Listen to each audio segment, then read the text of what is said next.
Whoop, that's a little rough. Hey! What's up? I'm back. I'm doing a little bonus thing today because I kind of just felt like doing it. It's the start of my birthday weekend, and I want to do something fun. So I'm playing Pokemon, one of my favorite childhood series ever. And we're just going to start Crystal today. Because out of all the Pokemon games that I've played, Crystal is just one of the ones that I've never played. I've played Silver a lot, I played Gold. I just never touched Crystal. I've never really played it all that much. Even though it like introduced a lot of stuff that became mainstays of the series, I just never really played it. So, what better excuse than to start playing Pokemon Crystal than, you know, on stream. So this playthrough is going to be a completion-ish kind of playthrough. I'm not going to be like doing everything in the game. I want to play through like the main campaign, for lack of a better term, and then go a little bit into post game. I don't expect me to play to beat Red, is what I'm saying, because Red is hard.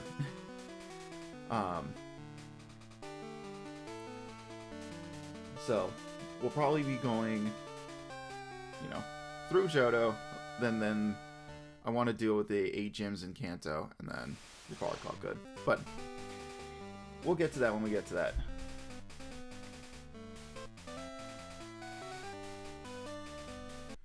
So let's just get in here real quick. I need to fiddle with my options here. Alright. Joypad is set up. Okay. Everything else is set up. Alright. We're good to go. Let's get started.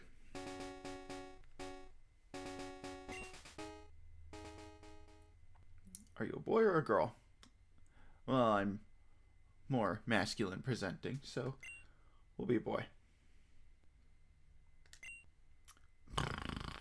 Huh? You woke me up. Will you check the clock for me? What time is it? Let's see. It is currently not the morning. It is 2 during the day. Yep. 2 o'clock. How many minutes? Say it's about 14. No, I'm late. No, you're practically just in time. I just got started. Yeah, you're missing missing crucial things as what gender I am and what time it is. I actually overslept. I'm gonna turn my volume down just a little bit. But welcome, winner. Nice to have you. Hello, sorry to keep you waiting. Welcome to the world of Pokemon. My name is Oak. People call me the Pokemon Professor. This world is inhabited by creatures that we call Pokemon. People and Pokemon live together by supporting each other. Some people play with Pokemon, some battle with them. But we don't know everything about Pokemon yet. There are still many mysteries to solve. That's why I study Pokemon every day. Every day. That's totally what he sounds like. I'm getting entranced. That matters more than anything to a woke mob member like me. But yeah, we're doing Crystal. Now, what'd you say your name was?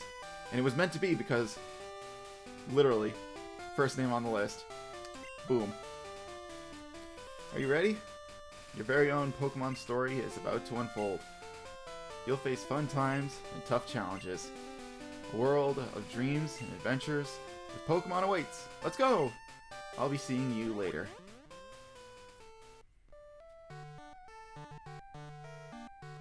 Alright. So, go. I forgot the D-pad on this controller I'm using is kind of mushy. So expect a lot of wonky inputs.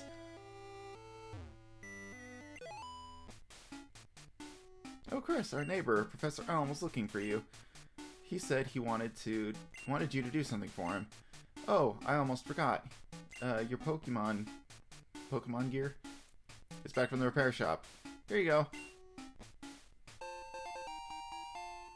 Chris received Pokegear. Pokemon gear or just Pokegear. It's essential if you want to be a good trainer. Oh, the day of the week isn't set. You must forget that. What day is it? It is Friday. Friday, is it? Is it daylight savings time? Yep. 2:16 p.m. DST. Is that okay? Yep.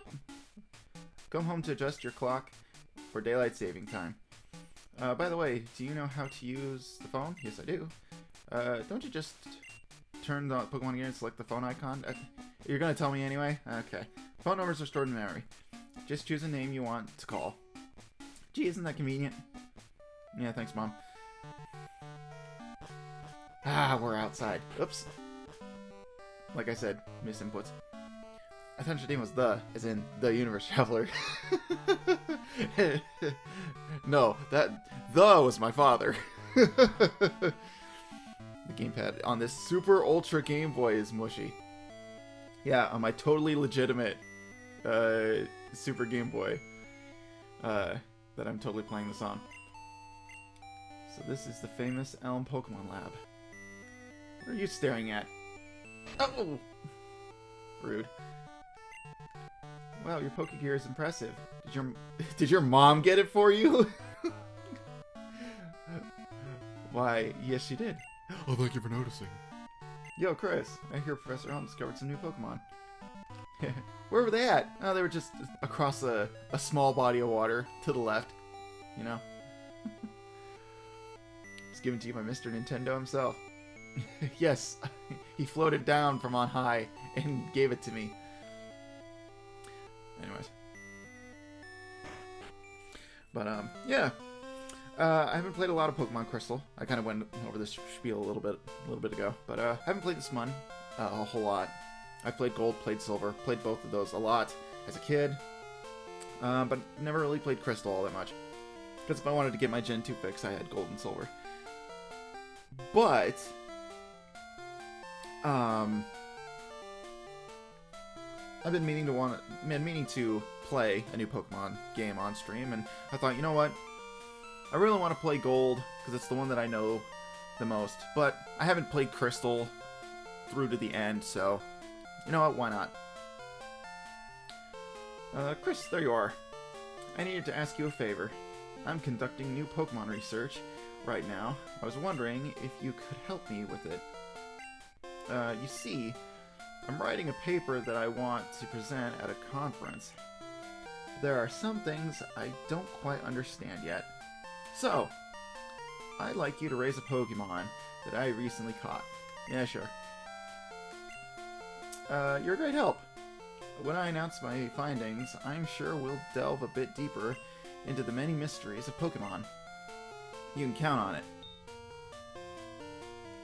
Oh, hey, I got an email. Okay. Hey, listen.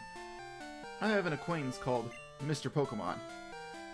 his brother, Mr. Nintendo. He's a cool guy. He keeps finding weird things and raving about his discoveries. Anyway, I just got an email from him saying that this time it's real. It is intriguing, but we're busy with our Pokemon research. Wait, I know. Chris, can you go in our place? I want you to raise one of the Pokemon contained in these balls. You'll be that Pokemon's first partner, Chris. Go on, pick one. Alright, so we got Chikorita. Oh, come on, there you go. Got Totodile, one of my personal favorites. Think it over carefully. And we've got Cyndaquil. All three of these guys are my favorites. I love the Johto starters so much. But for this playthrough, I'm going to be kind of a basic bitch here, and we'll be picking Cyndaquil. I think that's a great Pokemon too.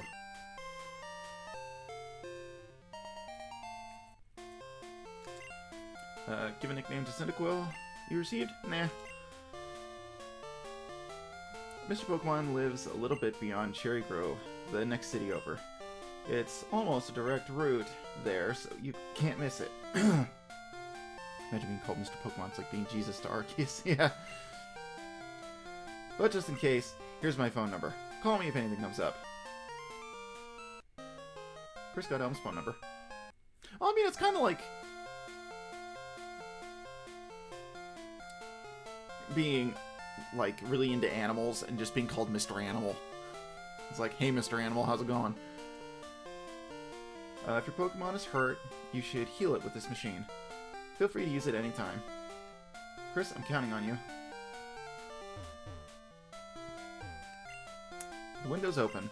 A pleasant breeze is blowing in. My reflection, looking good. Chris, I want you to have this for your errand. Received a potion. Put the potion in the item pocket. There are only 2 of us, so we're always busy. Alright. While I'm thinking about it, we're gonna wander up here to my PC. Oh, we don't have a potion. Okay. I forget which games do that, but sometimes you get a free potion in your PC.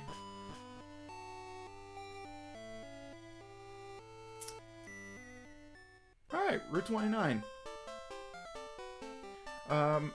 So one thing that I never knew until, I wouldn't say recently, because this was, I say recently, but it was like maybe a year ago, years ago at this point.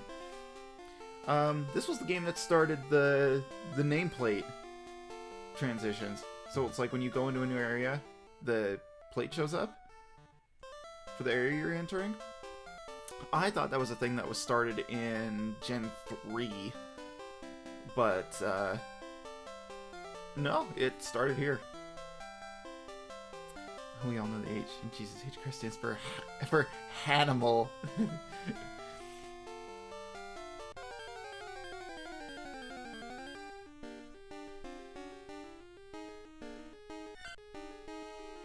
And the animated sprites were a thing in this game.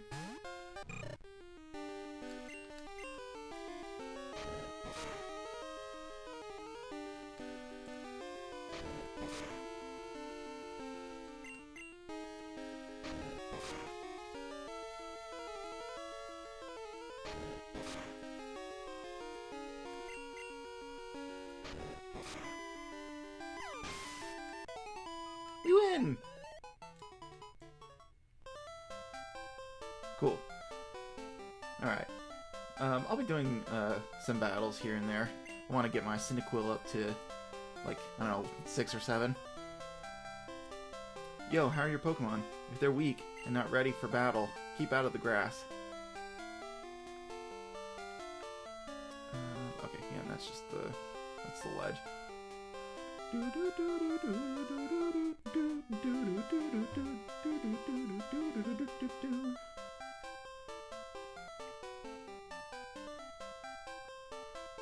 Oh yeah, berry trees. Those are a thing.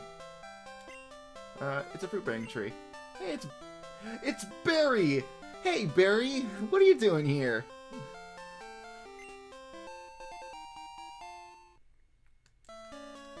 Put the berry in the item pocket.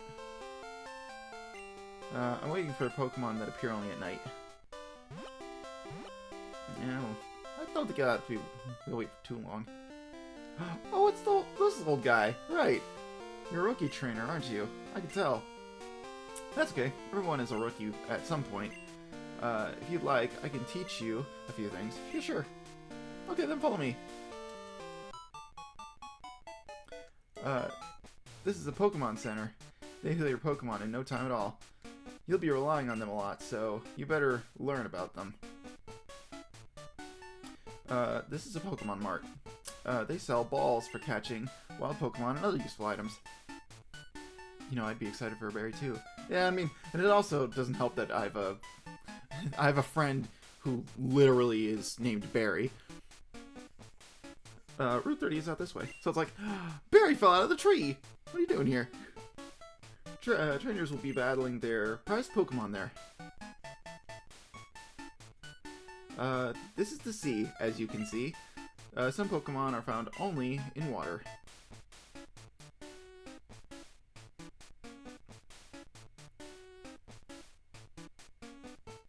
Here, it's my house! Thanks for your company. Let me give you a small gift. Chris received the map card. Now I have a map. Poke becomes more useful as you add cards. I wish you luck on your journey. Cool. Hey, we've all been on a train at some point. True. I remember being so enthralled with this guy on this island over here, being like, what's his deal? What does he do? What's he doing out there?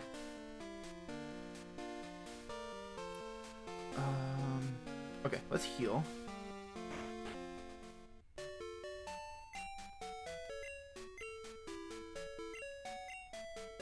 Shall we heal? Yes.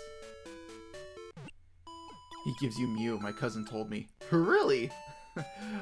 Well, I learned that from my uncle who works at Nintendo. For real, for real.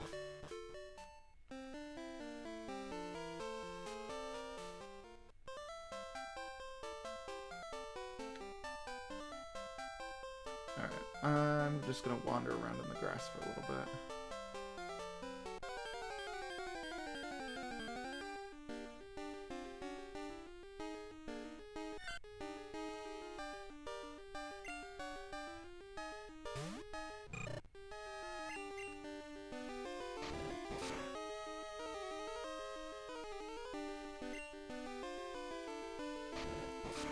Yeah, well, my aunt invented Pokemon.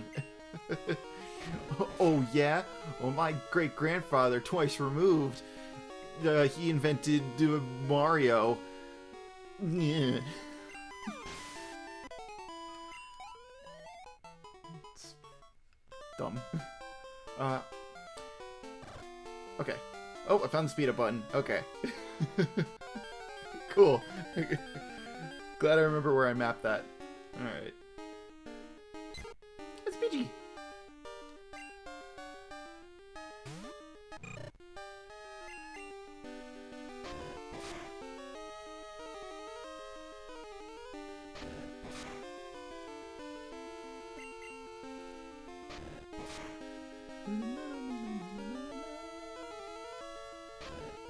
My great-great-grandfather's dog walker invented arcades.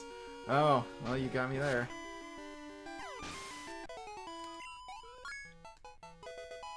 There we go.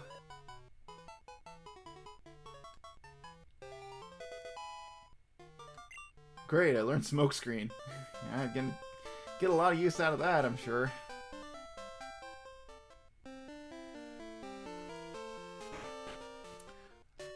But we leveled up, though, which is good. Because I want to be ready for the eventual rival fight. So instead of it just being a tackle battle, you know, I'll at least have somewhat of an edge. Oops. Oh, there we go. There goes my mushy controller. I love smoking. Has never smoked. Yeah, that would make two of us. Because I don't... I don't do that. It's a horrid habit.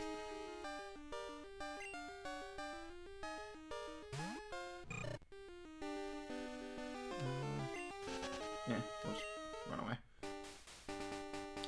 We'll just quick get up to Mr. Pokemon's house. Barry! You're here too!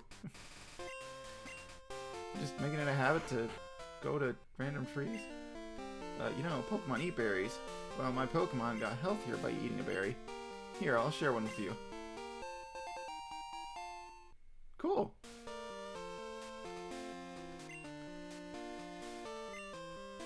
Chip trees for berries. They just drop right off. Excellent. Indubitably. How repugnant. Agreed. I found an antidote. Excellent. Hey guys.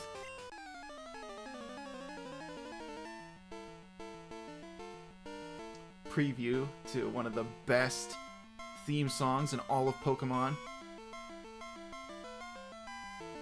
Go Rattata! Tackle!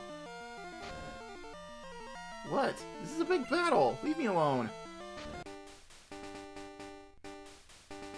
I was always fascinated by this. It's like you never really see Pokemon battles in the overworld. I just think it's really cool.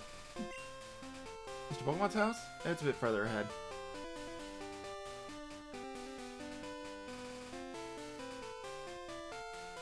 Yeah, we'll take this path. Why not? Oh no, there's more grass. How terrible. This is the most in-depth overworld battle I've seen. If the Pokemon actually moved. Yeah, isn't that crazy? I think, to my recollection, this is like, this generation was like the only one that like really showed Pokemon fighting in the overworld.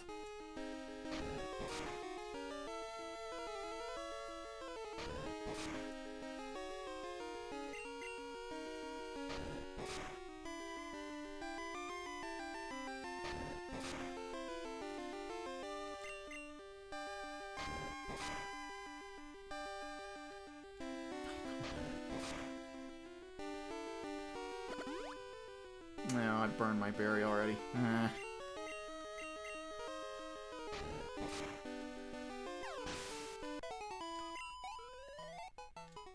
Oh well. Good experience, good experience.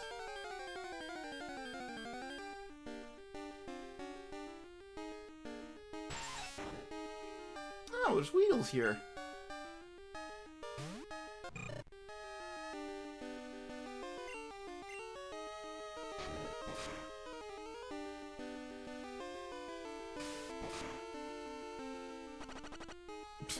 Of course. Of course.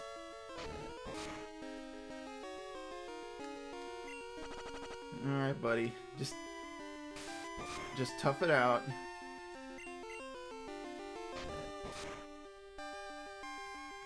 Oh, thanks. Landed me a crit. And we got you to level 7. Excellent. Excellent. I remember in Sword and Shield there were people supposedly battling. One kind of just stood there. Yeah. Yeah.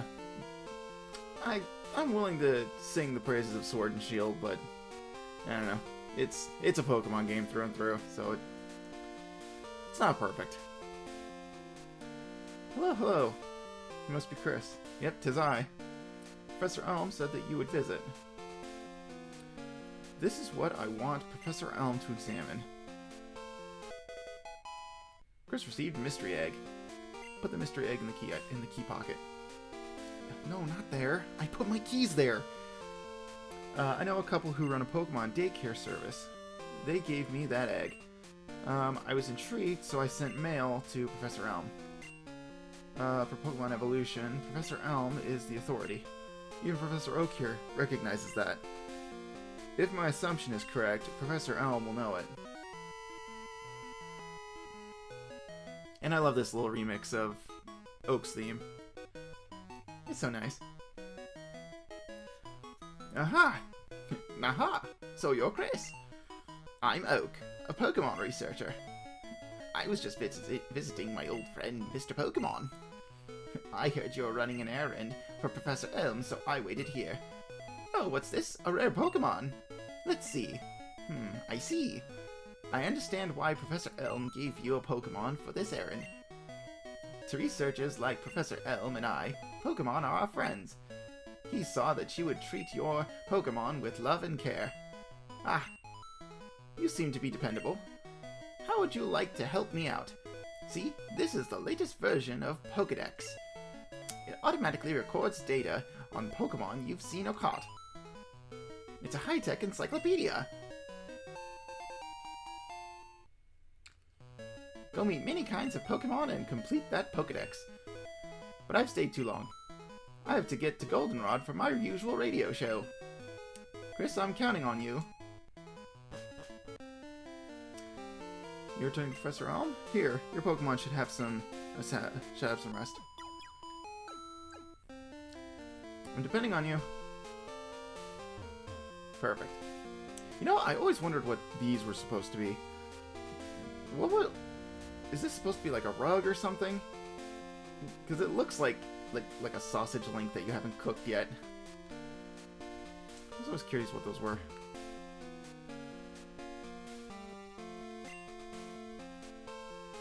A whole pile of strange coins. Maybe they're from another country.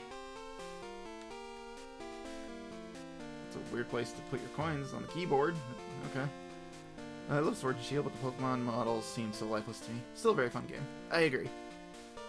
Fun Pokemon fact, there are 3 Pokemon from Gen 2 that appeared in the anime before Gen 2. Those were Ho-Oh, Togepi, and Donphan. That I do remember. And I remember people being like, "Oh, Togepi, what could it be? Like what could possibly evolve into and stuff?" And I remember Donphan showing up in the Mewtwo movie and being like, "What the fuck's this guy?" And Ho-Oh, I don't remember being too intrigued by it because I thought it was just a Fearow. Though, I was just like, oh, it's just a Fearow. That kind of looks a little weird. Those are eggs Mr. Pokemon didn't like. Oh no! But, Gen 2, despite, I just went on about Pokemon I didn't like. Gen 2 has a lot of my favorite Pokemon designs in it. Like, out of the grand majority of the Pokemon, I like 80% of the designs, maybe 90%, depending on the day. It's got a lot of my favorites. Oh, ring, ring, ring, ring, phone call. Hello, Chris? It's a disaster. It's just terrible. What should I do? Oh no. Please get back here now. There's a few designs I like, but others don't really hit me like them. Ooh, tree. It's a Cure berry.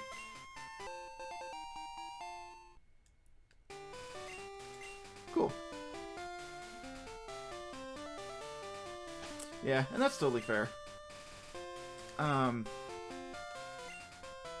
Because I'm a big fan of the entire Pokemon franchise. And, I like each generation, but I can definitely say with confidence that some of them don't really hit the same for me as others do. Like, Gen 2 and 3, love them to death. Some of my favorite sets of Pokemon. They're so good. Then you get to Gen 6, and I can't find, any, really, standout designs that I really like.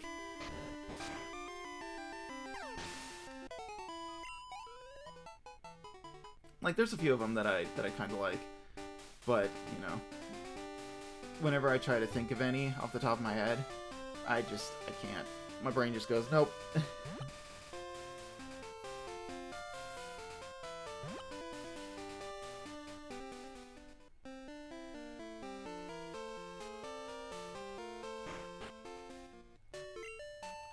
Hello, welcome to our Pokemon Center. We can heal your Pokemon to perfect health. Shall we heal your Pokemon? Yes, please.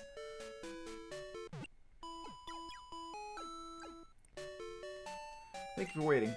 Your Pokemon are fully healed. We hope to see you again. I love Silver version. Lugia is my man. But I like more modern designs more than the earlier ones. And that's fair. I grew up with these games, so they have a soft spot in my heart. So a lot of the older designs are ones that I hold near and dear to my heart. Oh, we get Caterpie here too! Man, I forget that Crystal has, like, both sets of the bugs.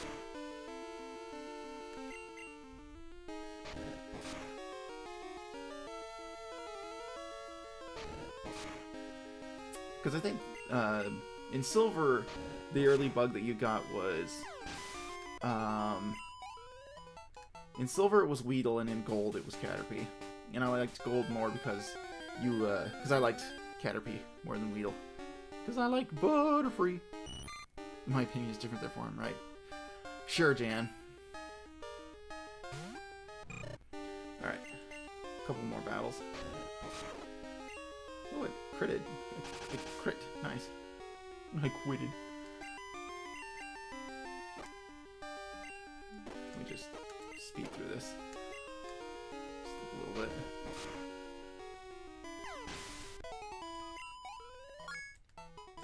Excellent. There we go. That was my... There's the target level I wanted to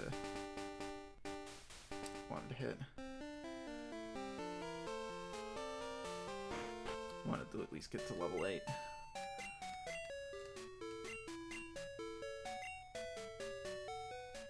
I really like Heracross. Heracross is one of my favorites. I don't use it too often, or at all. But I like Heracross. Between that and Pinsir, I like Heracross a bit more.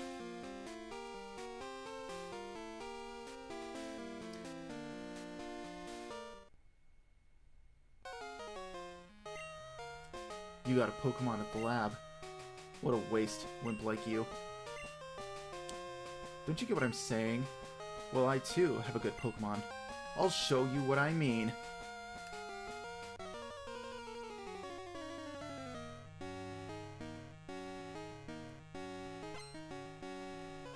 Hell yeah. The Mystery Man wants to battle. Send out Totodile. No, look at him, he does a little dance! Aww.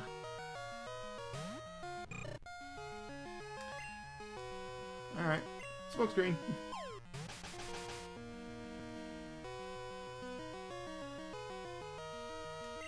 Accuracy fell.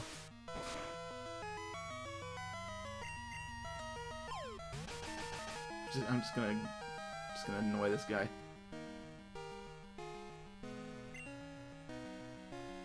Heh, you missed. Eye lasers.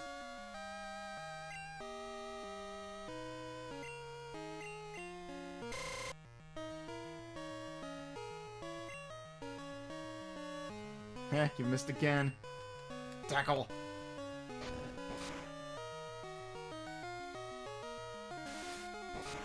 Heh, you've only managed to hit twice. Boom jams.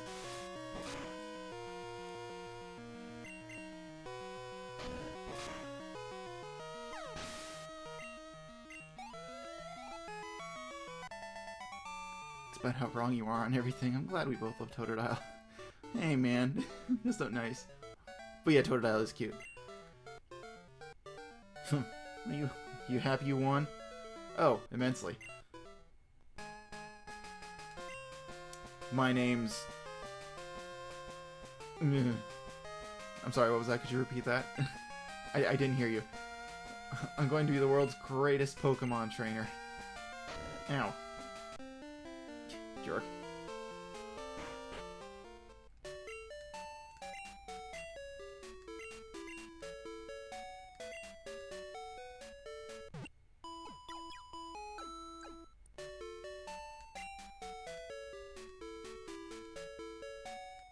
Alright, all healed up. Alright, let's hot-foot it back to the lab.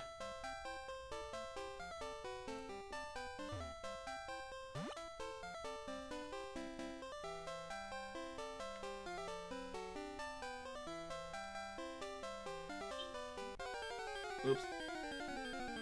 Yeah, I can just quick escape. I wish for Alligator kept some of the caveman theming of Croconaw. Yeah, I think it would have been really neat if it carried a bit of that more through. But it kind of does a weird thing where it like brings in traits from Totodile, oddly, at like the very end. It's kind of weird.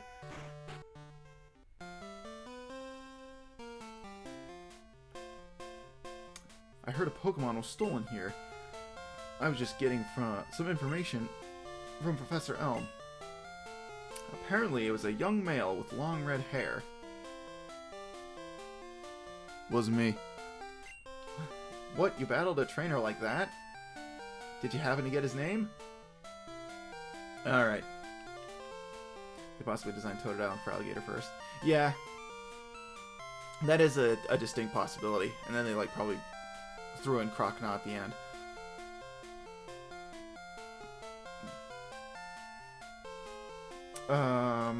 What do I feel like calling him? You know what? I'm just gonna be a little uncreative here. I'm just gonna call him Silver.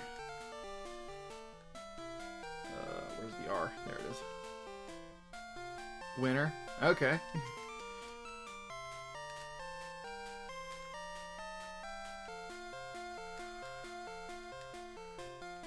Alright. There we go. Okay, so Winter was his name. Oh. Thanks for helping my investigation.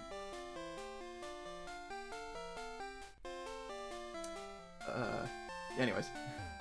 Professor? Chris, this is terrible. Oh yes, what was Mr. Pokemon's big discovery? Chris handed the mystery egg to Professor Elm. What? This? But is it a Pokemon egg? If it is a great discovery. What? Professor Oak gave you a Pokedex? Chris, is that true? That's incredible! He is superb at seeing the potential of people as trainers. Wow, Chris, you may have what it takes to become the champion. You seem to be getting on great with Pokemon, too. You should take the Pokemon Gym Challenge. The closest gym would be the one in Violet City. Chris, the road to the championship will be a long one. Before you leave, make sure that you talk to your mom. Your mom.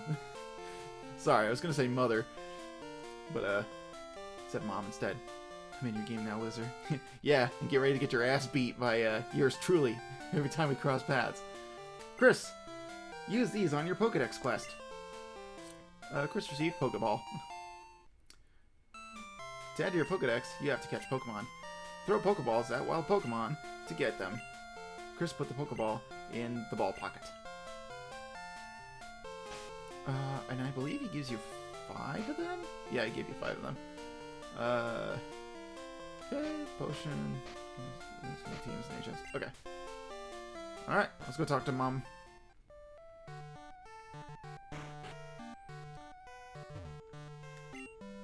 Wow, that's a cute Pokemon. Where'd you get it? So, you're leaving on an adventure. Okay, I'll help too. But what can I do for you? I know, I'll save money for you. On a long journey, money's important. Do you want me to save your money?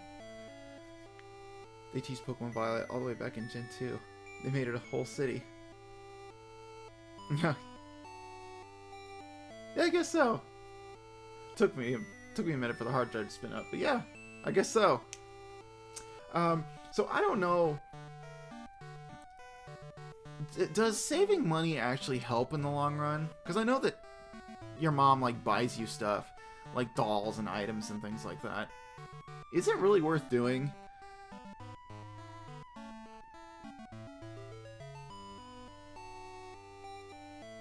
Or is it really just like, is there a like, does it actually give you an advantage Because, I don't know. I don't plan on being super strategic with this. This is just a casual playthrough. I think it does help if you're going super strategy. Yeah. That's... It's not what I'm doing.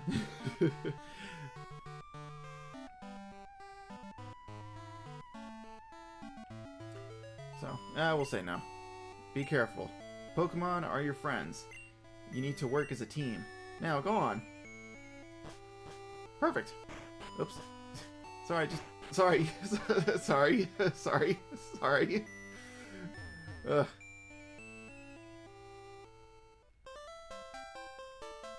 Left my keys. Yep. Oh, forgot my wallet. Oh my god. Oh my god. There we go. I really need... I need a better, just plain Jane USB controller. One with a decent D-pad. I've seen you a couple times. How many Pokemon have you caught? Would you like me to show you how to catch Pokemon? Sure. I always found it really weird that this NPC's eyes change size when he walks to the left and the right. It's very weird.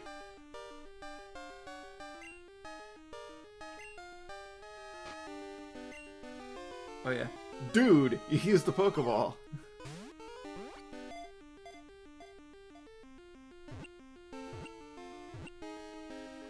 Gotcha! Rattata was caught.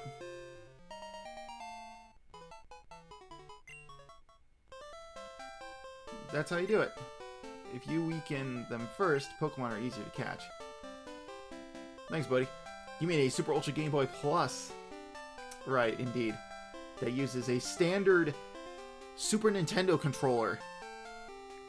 Which I gotta say, Nintendo, 30%. Could stand for improvements. Alright, before I go catching some Pogies,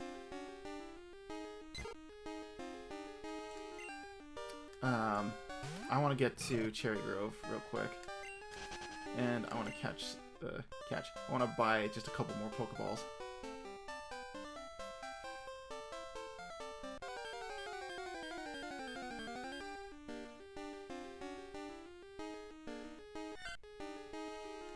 Centred!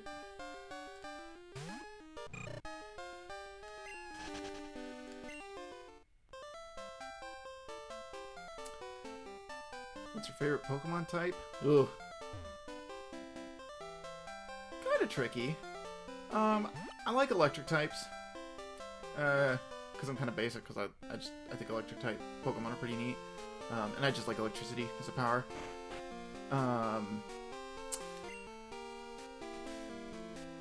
Bug is pretty cool. I think it's underutilized, at least early on. Nowadays, bug types are awesome. They got some buffs and they got actual decent moves, so they have viability. Water types are really cool too. I love a good water type, because the spread of like Pokemon species that are water type are really nice. And even just in this game, I was thinking about who I wanted as my water type when I was gonna play this game. I was thinking about who was my water type Pokemon going to be, and I had a hard time deciding who I wanted because there's so many good water types in this game that I love to death. Yeah, it's got Mantine or Mantine. It's got the Chinchou line. It's got like Totodile. I love Totodile. The Poliwag, Poliwhirl line that's in this game, and I really like that line in particular because it all does. This generation also introduced Politoed, and I love Politoed. He's a good frog. So yeah, so I guess Bug, Water, and Electric are like at the top. Ooh, Grass. Grass is up there as well. I really like grass types. Grass types are really fun as well. Alright, we're gonna buy 3 more. There you are. Thank you. I'm gonna buy 1 more antidote. Cool. Alright, can I do anything else for you? Nope. Pokeballs are in stock. Now I can catch Pokemon. Indeed. When I was walking in the grass, a bug Pokemon poisoned my Pokemon. I just kept going, but then my Pokemon fainted. You should keep an antidote with you. My two favorites are Bug and Ice, and boy oh boy, when they came out with Snom and Frostmoth, oh yeah, I was all over friggin' Snom. I was like, Ice and Bug? Oh, I'm gonna have a lot of fun trying to, you know, center a team around getting that one, because I was like, oh, I'm all about it. Which is funny because when I played Shield, I kind of broke one of my own cardinal rules in having two of the same Pokemon type on my team, and I had Appletun and Dracovish on my team, because I had two Dragon types, and usually I try to have a nice healthy spread, get good coverage, but I loved Dracovish and I loved Appletun. I loved them both, so I was like, nah, whatever. I'll break my own rule if it means if I can keep two of my favorites on the team. So, yeah,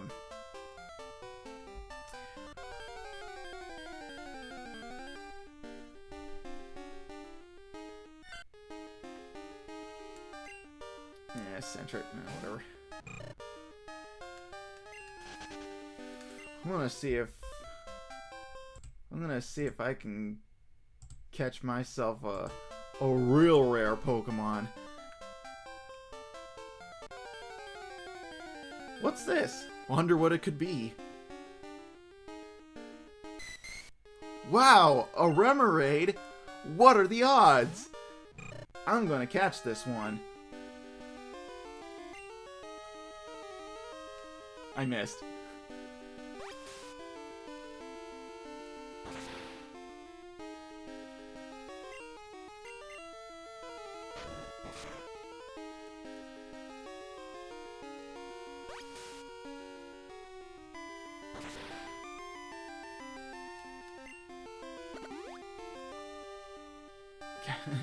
Hey, Dragon type is excusable, especially when it's a silly guy.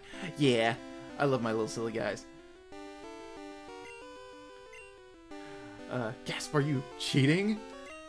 No, this is totally legitimate. What would you even say that? Why would you even say that? Come on. Come on. No, please get in the ball.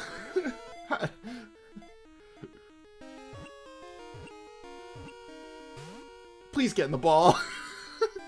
Please get in the ball. Oh no, this is gonna be bad.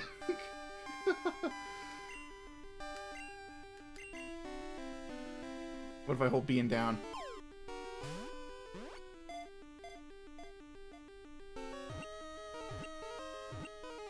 Yes! Success! Remoraid's data was newly added to the Pokedex. Bloop, bloop. Just give any attacker, it may shoot water out of its mouth. Then use that force to swim backward. Give a nickname to Remoraid? Nope. Cool. Alright, so... real quick. In this playthrough, I wanted to use Remoraid. Because one of my favorite Pokemon of all time, and a Pokemon that I hold near and dear to my heart, is Octillery. Octillery is one of my favorite Pokemon. When I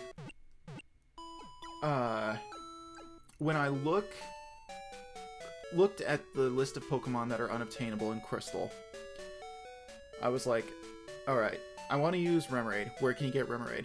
So I went and looked at the list of Pokemon, and Remoraid wasn't in it. And I was like, well, that's kind of weird. So then I looked at the unobtainable list of Pokemon for Crystal. Literally, it's the legendaries for Gen 1, their starters, and Mareep and Remoraid. Two Pokemon that I love in Gen 2 that I always use, I cannot get in this game. So secretly, this game is trash. It's 0 out of 10. Just garbage. Set it on fire, get it out of here. So I'm like, you know what? I'm using my super special, super awesome Ultra Game Boy Plus. I'm just gonna get myself a Remoraid.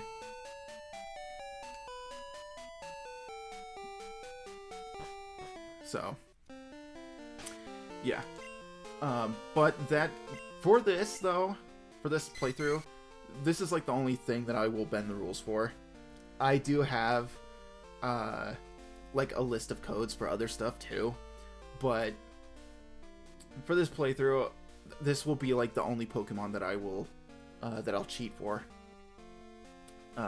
Mainly just to keep this as legit as possible, and also just for the fact that it's like, you know, I don't want to break the game too much, because when I played, and I've told the story before, when I played Alpha Sapphire, I had a friend of mine at the time trade me a bunch of eggs that hatched into a bunch of Pokemon that I loved, and I just steamrolled that game so bad. And as I played through the game, though, I realized that they buffed a bunch of the Pokemon that I really liked and gave them viability. So when I beat the game for the first time, I went back, reset my entire save. I transferred all my Pokemon first before I did that, and then I replayed the game again legitimately, and I had a way more fun time playing through the game, raising my own Pokemon. So, for this playthrough, I kind of want to hold to that and just be like, I'm going to play this legit and just have fun with it. But sole exception is going to be Remoraid, because I want Octillery, which you cannot get in this game. And I can't trade a Remoraid in from another game. So this will have to do. So we're going to do some training. Come on, Remoraid. And I guess headcanon, I went looking in the grass for a Sentret, and a Remoraid was dropped from the mouth of a Pelipper and fell on my head. There you go. I'm all for silly guy Pokemon. I use what I call the silly guy claws for my sword team, excusing a second poison type. One was a god that warped reality, and the other one was Slowbro. Yeah, I think that's a good way to look at it.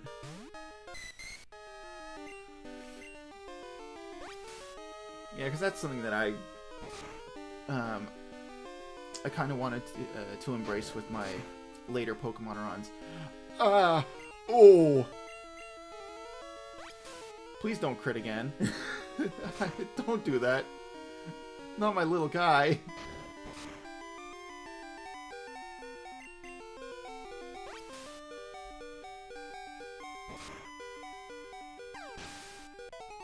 Whew. That was a rough first battle. Yeesh.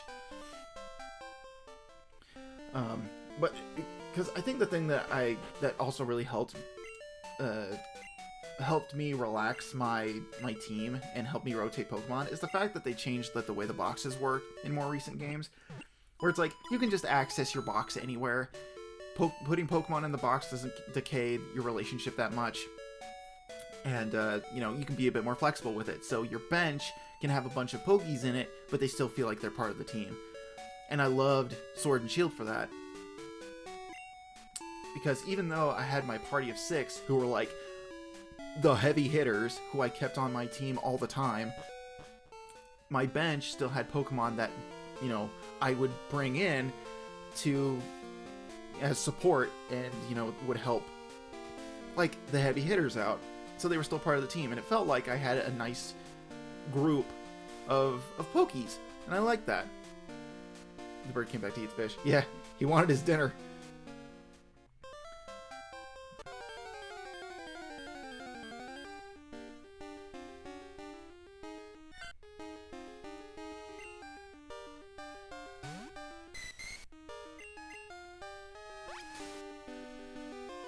So, I'm really happy with how they've been with how they've handled at least that when it comes to Pokemon stuff.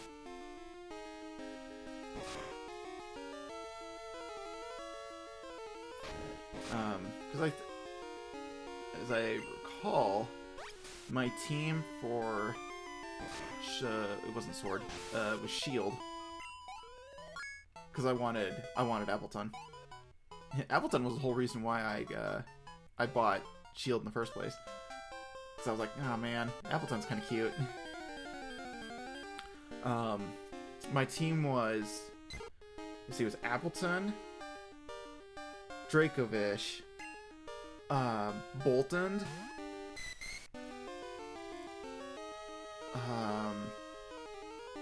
Gallade, and Frostmoth.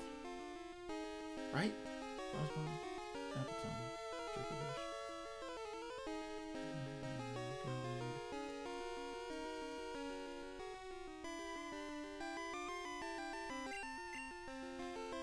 I'm having trouble keeping track. I'm getting distracted. Hold on, let me write this down. Frostmoth, yeah, Dracovish, Appleton.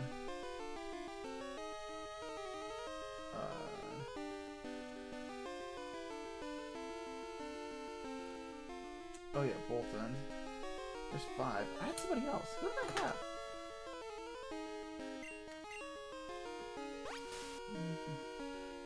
Oh, my fire type, duh. And that was Arcanine. That's right. There we go. If ever I want a fire type, I always go with Arcanine. Because I like Big Tiger Dog. It's so cute. But my bench... my benched Pokemon were Arctovish, Toxtricity, Indeedee, female, and Lunatone was in there, and somebody else. It was like another team of 6 that were like my bench. But I brought them in for different battles, and they were like instrumental in my success. Toxtricity, especially. She was it she or he? They were a huge help with the Fairy type gen.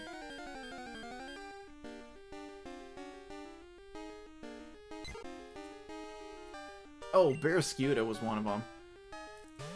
Cause yeah, I used Barraskewda as my water type until I had Dracovish.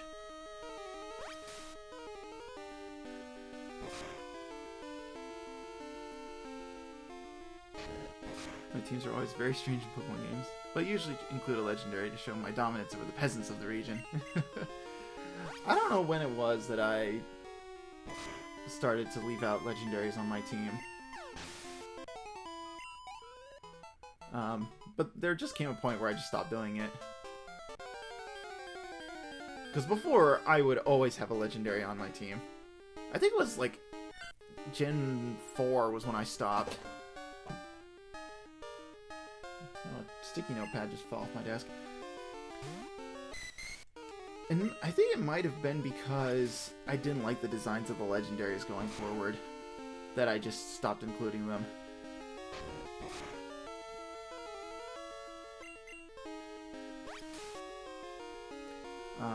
But I remember playing Emerald, and I remember just... Oh, come on, buddy. Hold out for me. Yeah, come on, win this fight. I gotta get you leveled up. Nice! Level 5!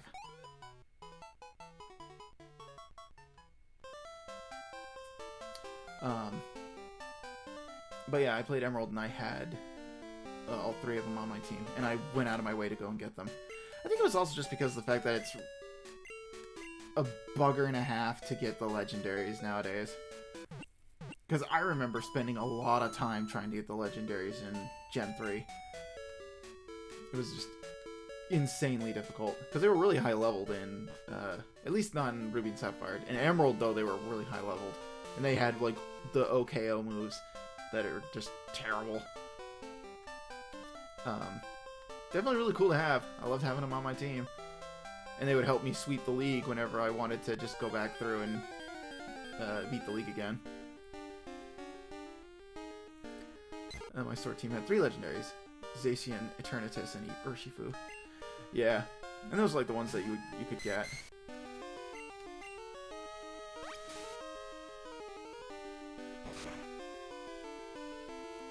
Yeah, because Urshifu was a... Urshifu is the bear, the karate bear, right? Is that right?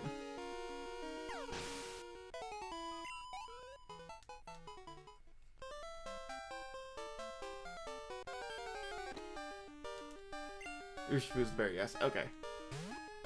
That's right, that's right. And that was in the DLC. Right. The DLC that I think I bought but never played. Did I even buy the DLC? I can't remember if I did.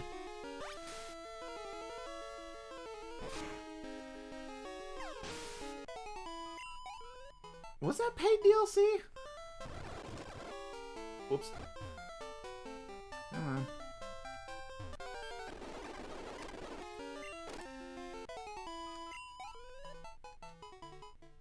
Alright, I think I'll get him up to level 6, I think. And then we'll get a move on. Because if I do any grinding, I kind of want to save it for off stream, like I did with Yellow.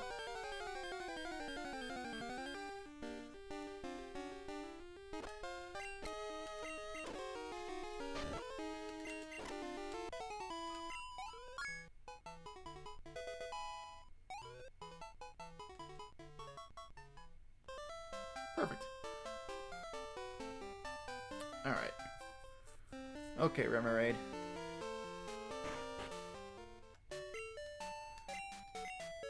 You're good for now.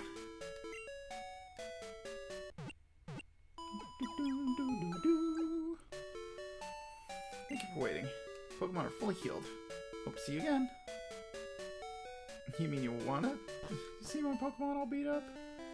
Yeah, there's an old webcomic joke for you. The other three members of my team were Cinderace, Dreadnought, and Slowbro.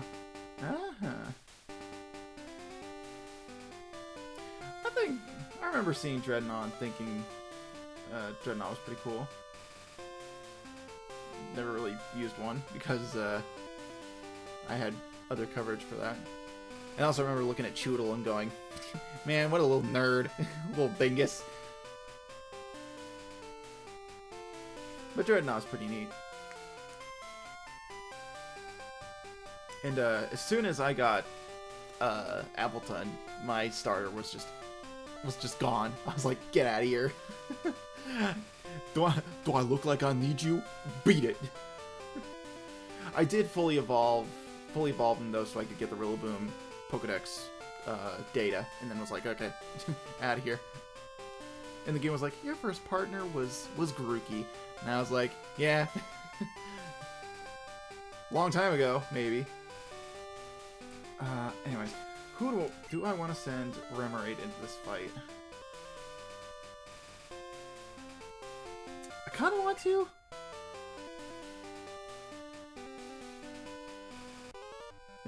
Yeah, let's do it. And if it gets hairy, I'll send in Cyndaquil. I just lost, so I'm trying to find more Pokemon. Wait, you look weak. Come on, let's battle. You know what's funny? I think they moved, because this is Youngster Joey, right? Yeah, they moved Youngster Joey out of the grass.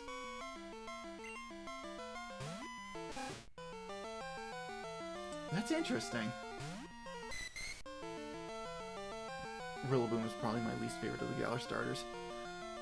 That's funny, because for me, the Grookey line is probably my favorite out of that line.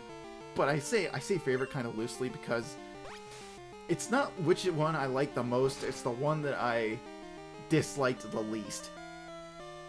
Because there's somebody, like, people love, people like what they like, obviously. But when I looked at the lines as a whole, I'm like, man, none of these are hitting for me at all.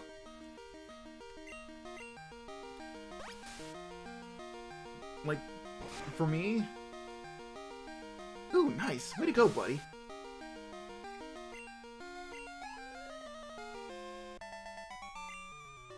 Way to go, Remoraid. Ah, I lost again, doggone it.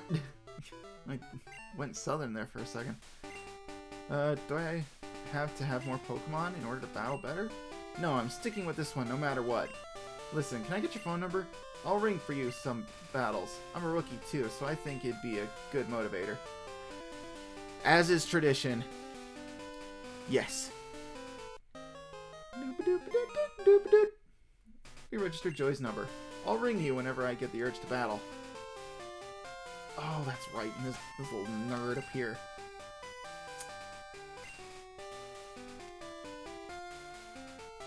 Inteleon is king in my house.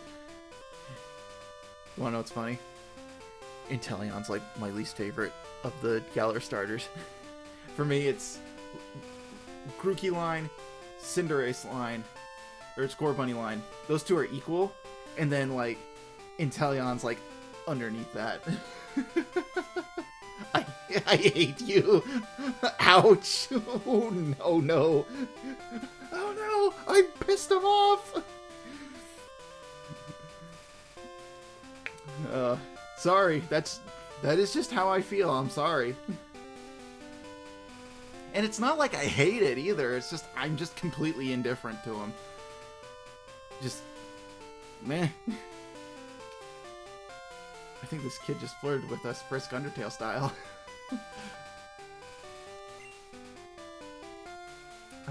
Right. I think we'll send in Remoraid, and then if it gets hairy, Cyndaquil will back him up. What about Incineroar? I love Incineroar. I was kind of indifferent to Incineroar before. After, like, I was indifferent, but after Smash, I'm like, Incineroar's like top tier, best Pokemon ever. I just actually seeing the Pokemon in action really helps sell like, for lack of a better term, their premise. You know, it's like, oh look, it's because his design is really wacky. He's got really small feet but really big hands, so he's kind of lopsided a little bit.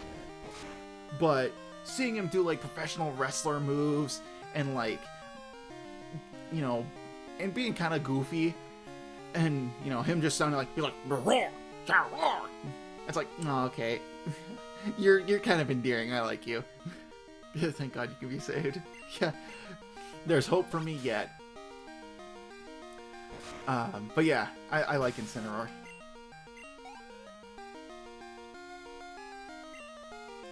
Rattata. No. Come on, Remoraid. Take him out. I believe in you. I have faith.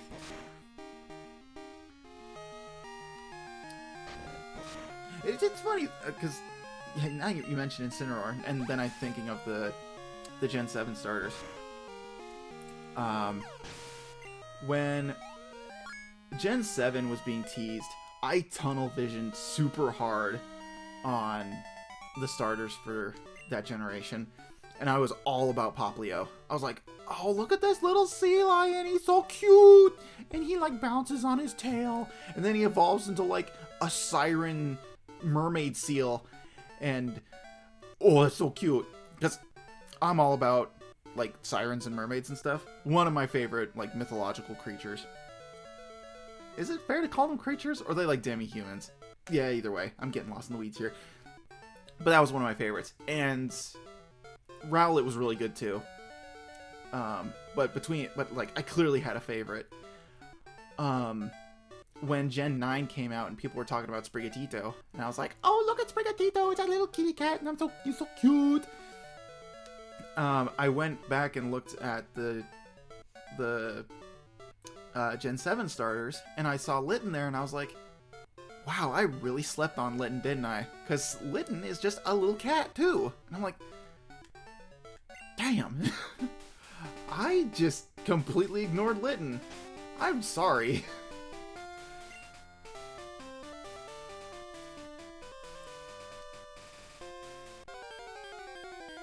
Litten is a sassy cat. They are! They're so sassy!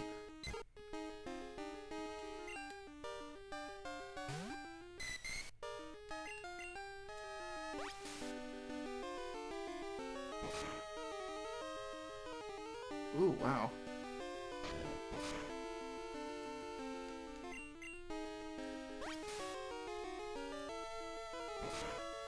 But, yeah. Litten's great.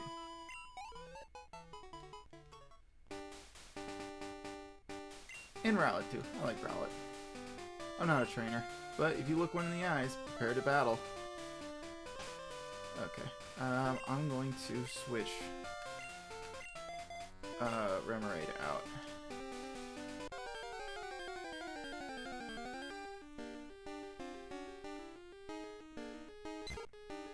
And I'm not gonna hot-foot it back to the Pokemon Center yet, because we're like midway through this area, and I'd rather get to Violet City first. Because I wasn't planning on streaming too long today.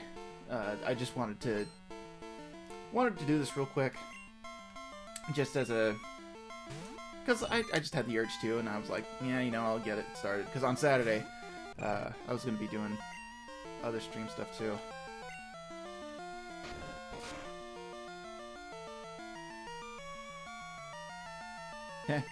Oh, it failed.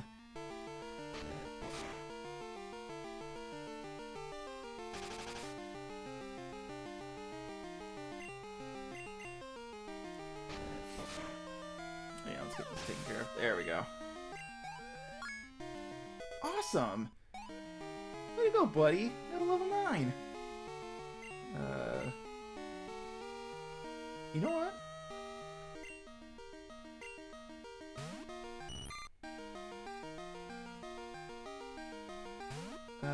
We'll send in Remoraid. We'll see how well this goes. Hopefully not poorly. Oh, wow.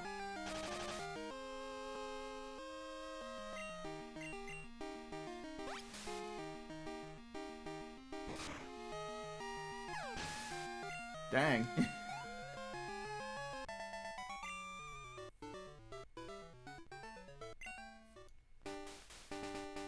Cool. Alright. Neato. Oh, we're in 31. Mr. Traveler, sir, what's your favorite legendary? Well, my favorite legendary would probably be... Ooh, Pokeball. Oh, sick, a potion. My favorite legendary is probably Raikou. Off the top of the dome. It's a big saber-toothed cat. I love my tigers. I like my electric types. So Raikou is like a really good fit for me.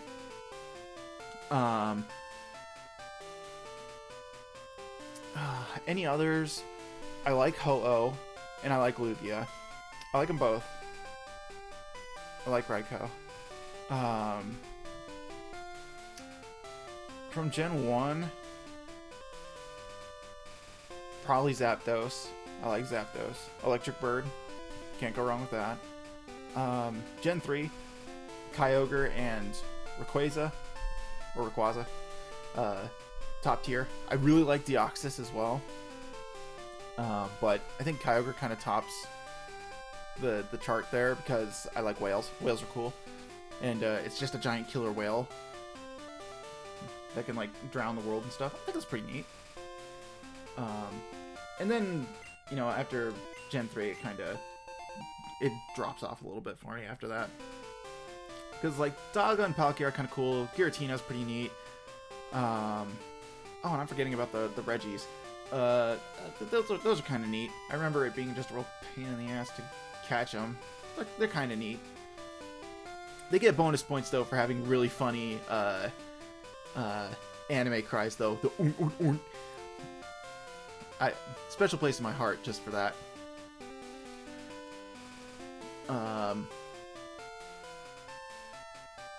Yeah, after Gen 4, the legendaries don't really hit the same for me.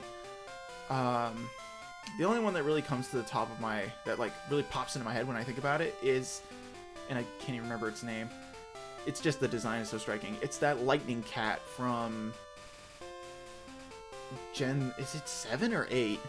I can't remember what generation lightning cat goes to, but I remember seeing that design and hoping and praying that it was going to be just a regular Pokemon, and then they're like, nope, it's a legendary, and I'm like, shit. Because it's like, oh man, I really want this to just be a Pokemon you could catch. Just have it just be available. You know, that'd be really nice. Zeraora, that's the one. Yeah. Zeraora is really cool. It's like bipedal lightning cat. It's awesome. And like, please let it just be a normal Pokemon. That's like, normal Pokemon? Fuck you, it's a legendary. Alright. Or it's a mythical. Is it one of the two? But yeah. It's mythical. Okay. Yeah, so I mean, that technically doesn't really count. So. Oh, you. Dang. Kid sniped me from across the map.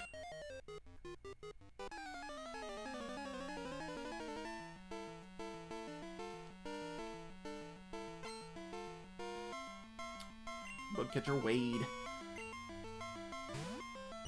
Yeah, all mythicals are legendary, but not all legendaries are mythical. Yeah, it's a squares are rectangles kind of situation.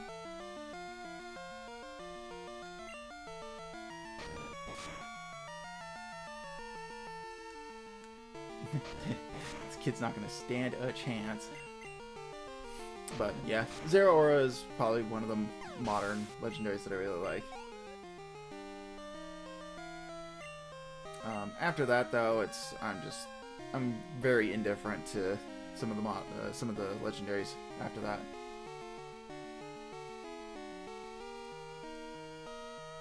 I'm trying to think, what were the legendaries in? Oh yeah, in 7. That was Solgaleo and the bat, and the lion and the bat. Yeah, I'm pretty indifferent to them. Honestly, I was kind of more attached to some of the Ultra Beasts than the legendaries. Like, I can't even, like, I wouldn't even say the Tapu Pokemon were like one of my favorites. Because I was like, yeah, those are kind of cool, and I can see their inspirations and stuff. But, you know, outside of that, I was like, nah, whatever.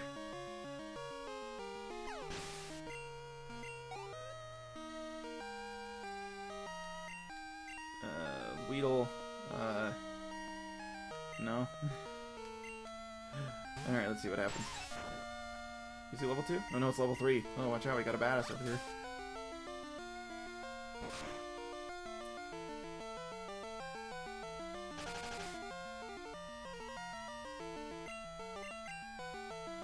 Man, and Remoraid still outspeeds him, even after a strength shot. That's crazy.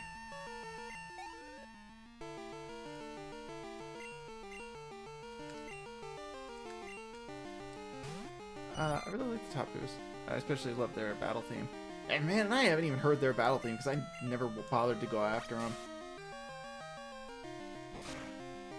I do think their design's really nice though. I really like the one Tapu that I don't know if it's Tapu Koko. I don't think it is.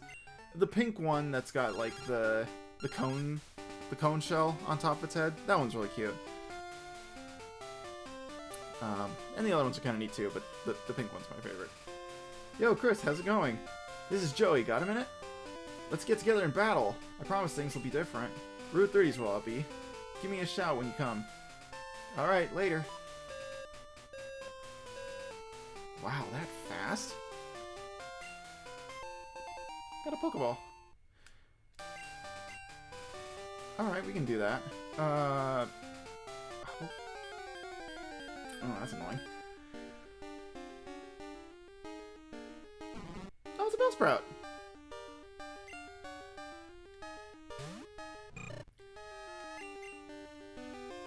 You know what, we can... Whoa. Oh, thanks, buddy. You know what? We'll catch Bellsprout.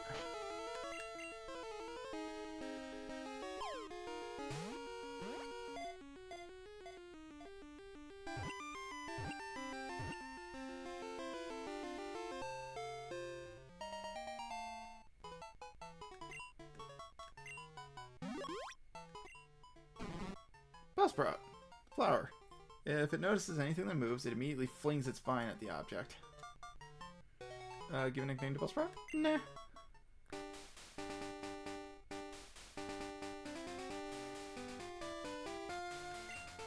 I found a good Pokemon in Dark Cave.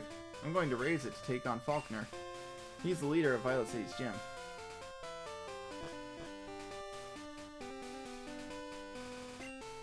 I came too far out. I better phone home.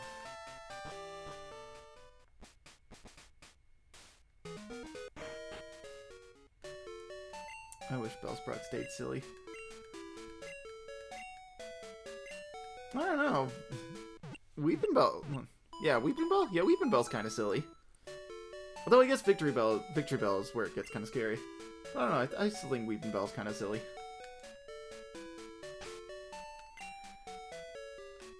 You know, I don't know, I'm thinking about it now. Do I want to trade silly and cute and doofy and not flashlight-like? Yeah, okay, yeah, you got me there. I kind of want to keep Bellsprout now. Because does the guy in this house still take Bellsprout for the Onix trade? I click Pokemon. Do you have Bellsprout? Yeah, it does. Trade for my Onix? You don't want to trade? Aw. I think I will just get another Bellsprout. And, we'll do the trade with them. Because I still need a Grass type. And now that because I'm thinking about it. Also, Bellsprout's 69. Talking about flashlights. When it comes to grass types in Gen 2, unless I get Bulbasaur, I'm kinda SOL, I think? If I don't want Bellsprout.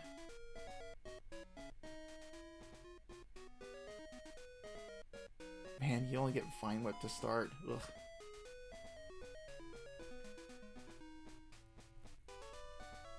So I guess I'll just have to stick with Bellsprout, unless I want Oddish, which I think I can get. I think I can get Oddish, right? Can you still get Oddish in Ilex Forest and Crystal?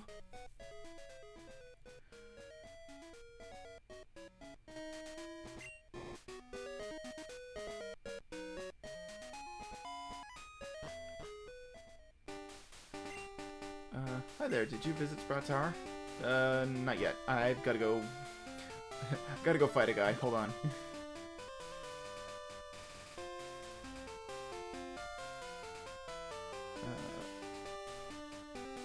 Okay, got through the grass there. No encounters. Awesome.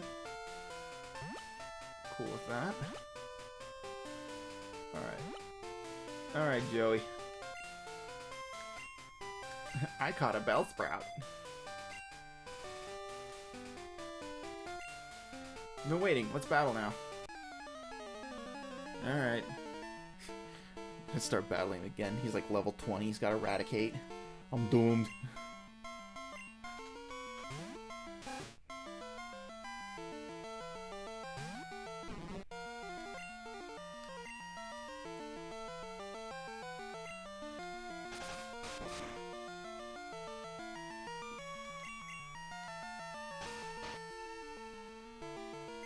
Oh no. My defense. Yeah, there we go. Ooh! Way to go, buddy! And he learned growth. See, already moving up in the world. Youngster Joey was defeated.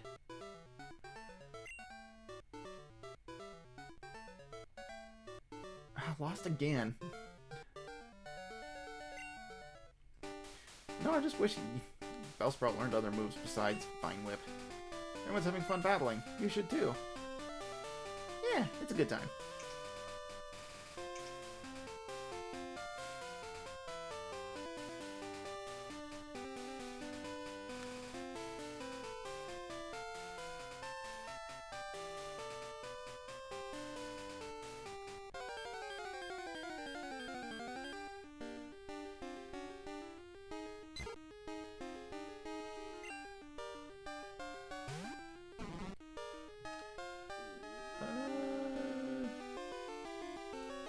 Yeah, run.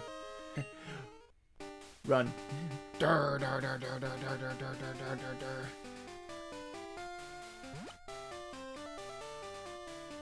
Alright.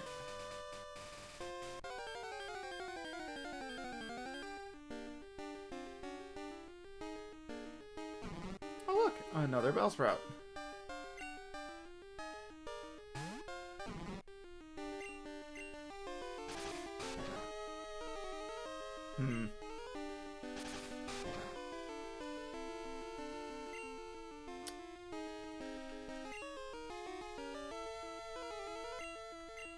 Okay, Cyndaquil. I'm just gonna need you to do one tackle and not kill.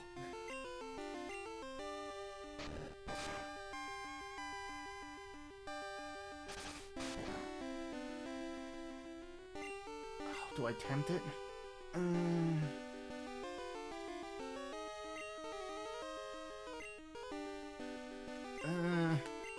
Yeah, let's just throw a ball and see what happens.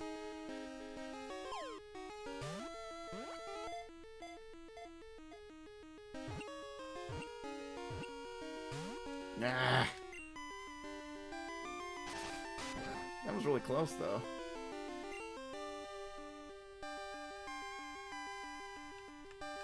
I can throw another one.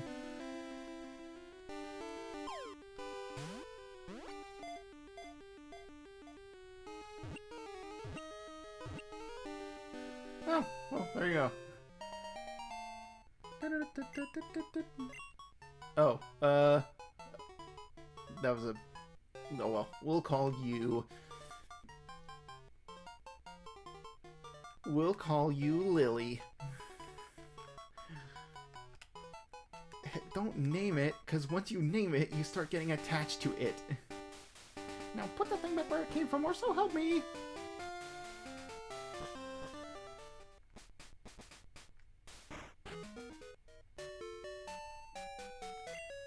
Pokemon are smart. They won't obey a trainer they don't respect. Without the right gym badges, they will just do as they please. Bill's PC.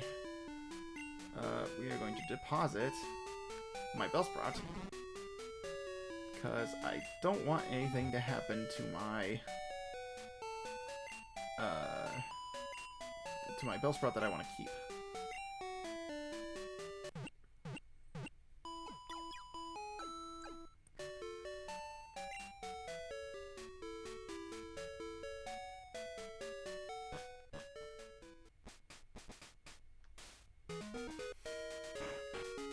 Alright, kid. I play Pokemon. Do you have a Bellsprout? You want to trade for my Onix? Yes. Okay, connect the Game Link cable. Oof. I just made myself feel old.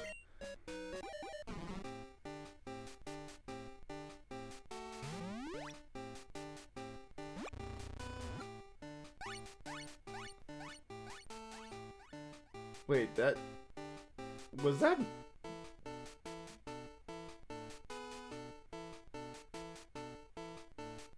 Sent to Kyle. Kyle? Kyle sends Onix. Kyle bids farewell to Onix.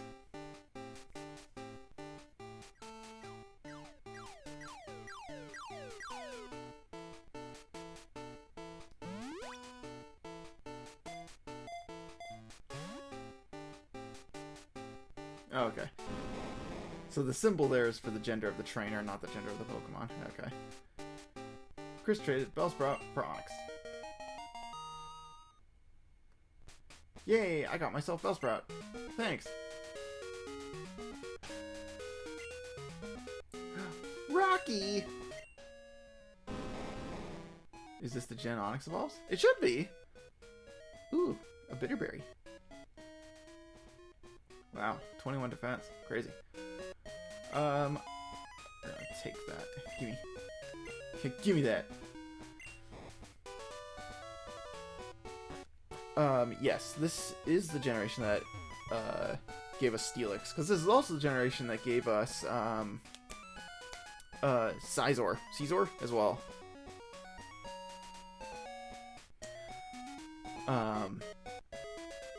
Oh, this guy. Hello, you are a trainer? Battle gym leader. When you did? No. Is that so? Then study shall you. Follow me. Brr, brr, brr. Here, teacher I am. Good it is you study here. Sure thing, Yoda.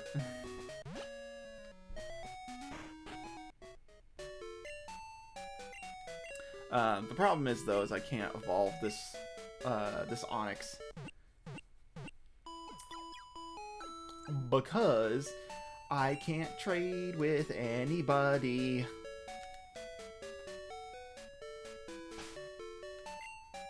So, I just have an Onix.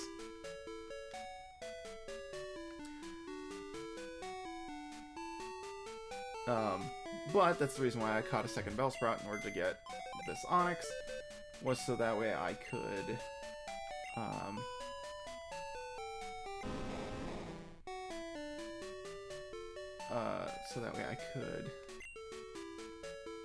you know, I could trade the Bellsprout, get Onix, and then still have the Bellsprout I wanted to keep. That was the whole point of that. Star Wars Pokemon could be a cool idea, but take away any use for the weapons. Yeah, it's kind of weird to see Pokemon carrying heat. Saw a wiggly tree up ahead. If you touch it, it squirms and dances. Cool! Yeah, if there's a rock type I want to use, that's the one I would prefer. I like Sudowoodo. Why? I was going to snap that tree with my straight arm punch, but I couldn't. I'm a failure. Hey, buddy.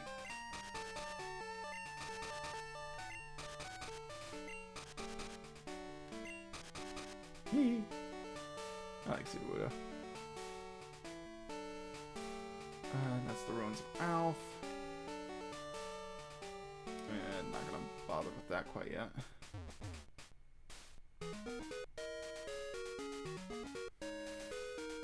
Why use a laser gun when your Gyarados can Hyper Beam the Stormtroopers? Vader ain't stopping that shit. Cool. There's a Paralysis Curing Berry. Nice, nice.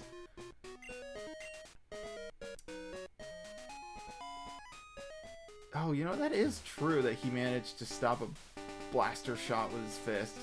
Or, I say fist, his hands. I forgot that was a thing that happened in episode 5.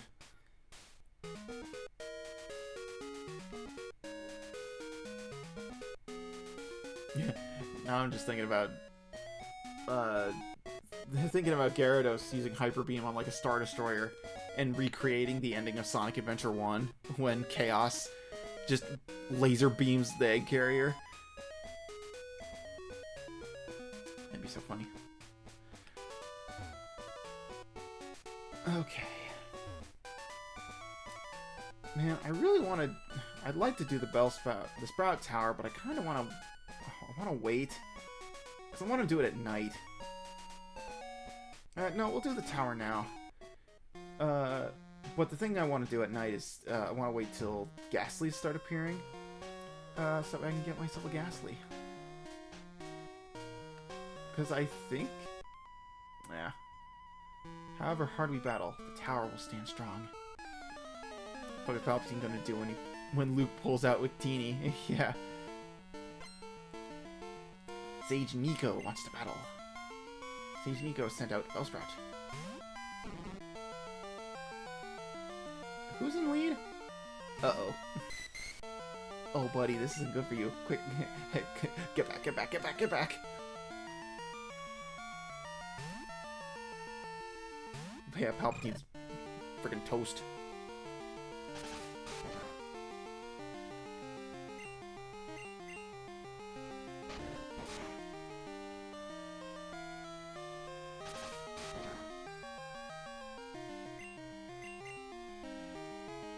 No, missed. Man, come on.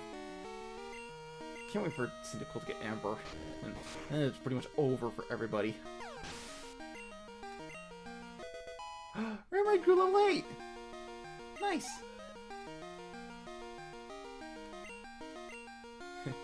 Still only knows one move, though.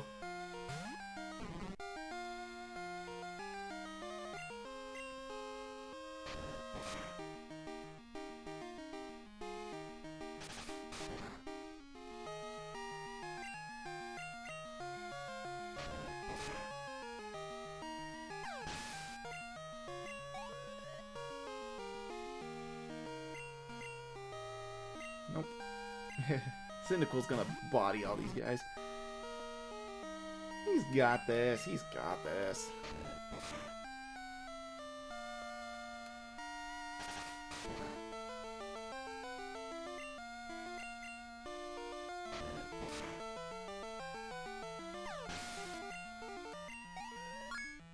There we go. Level 10. Oh, and so when I was a kid, and I looked at and I saw the, I think you can still see my mouse in the thing, right? Yeah. Yeah, you can. I thought that these beads here on the sages were like their fingers, and they held because their arms were supposed to be folded, right? But I was like, their arms are folded weird because you can still see their fingers. It wasn't until I was an adult that I was like, oh no, these are supposed to be like prayer beads.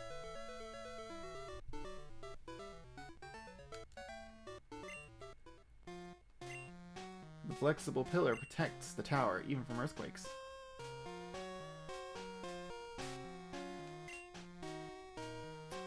Oh, Remoraid's still in the lead. How much more experience? Oh, 214? Yeah, you still got a ways to go, buddy.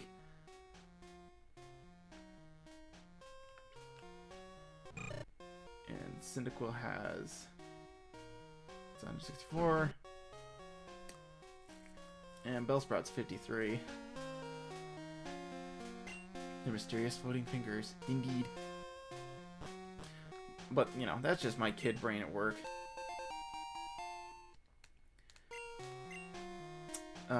Because I told this story when I played Yellow about a year ago.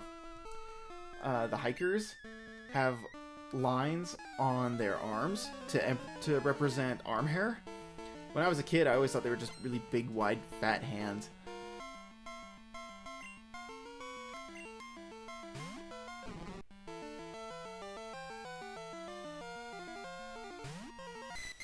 Oh, I keep forgetting I need to actually switch my Pokemon out.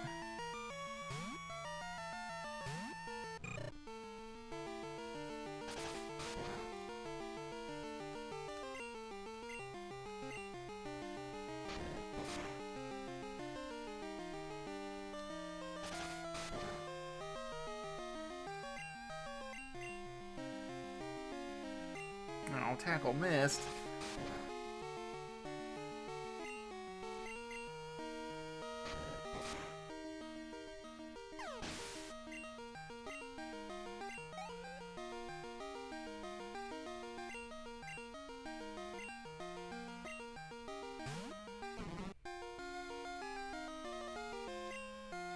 Oh, we've already done a few battles already, but I mentioned this is one of my favorite battle themes in the entire series. The Gold, Silver, Crystal Trainer battle theme is one of my favorites.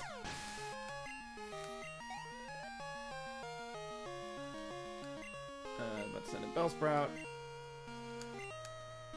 And it's specifically this version from the Game Boy games. The remix in Heart Gold, Soul Silver, while it's pretty good, it doesn't really hit the same as this version does. It's just something about the instrumentation. Just doesn't... Something about it.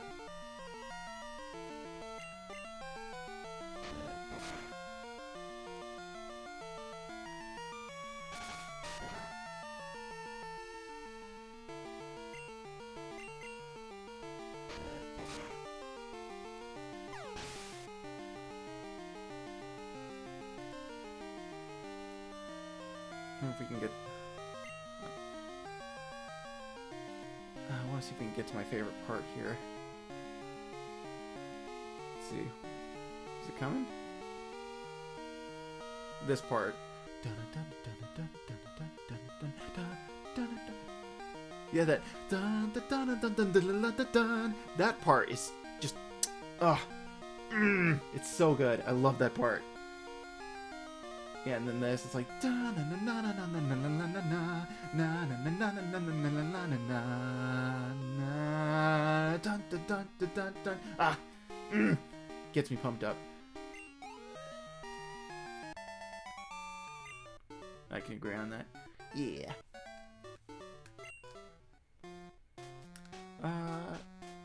I'm gonna go heal before I make the rest of the climb up. It's a rat.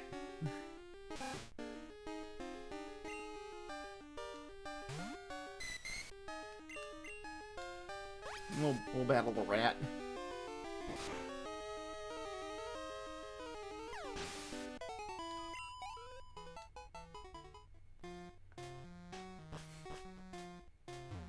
Oh, and I was just reminded of how the level curve in this game is so bad. I remember now that it's so bad.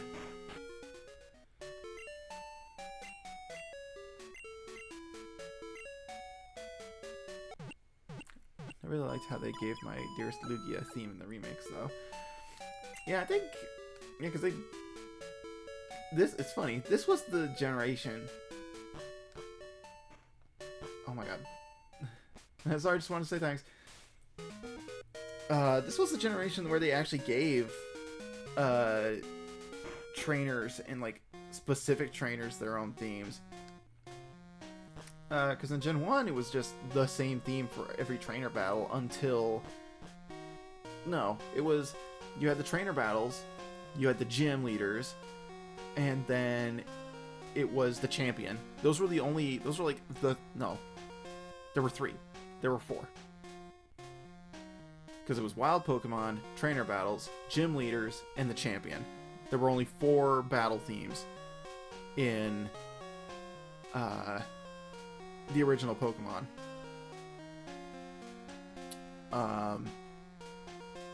And then in this game, there's the trainer battle, the rocket battle theme, the rival battle theme, the gym leader battle theme, and the champion theme.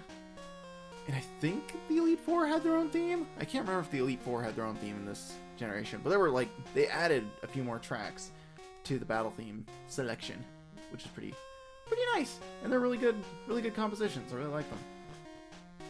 I swear Blue had a theme. I did too, but it wasn't until my revisit that, come to find out, they just used the regular trainer theme for Blue. He did not have his own theme. He did have his own appearance theme, though. That was the... Oh, how did it go? Now I'm getting it confused with Silver's theme, because the dun dun dun dun dun dun dun, that's Silver. Blue's was different.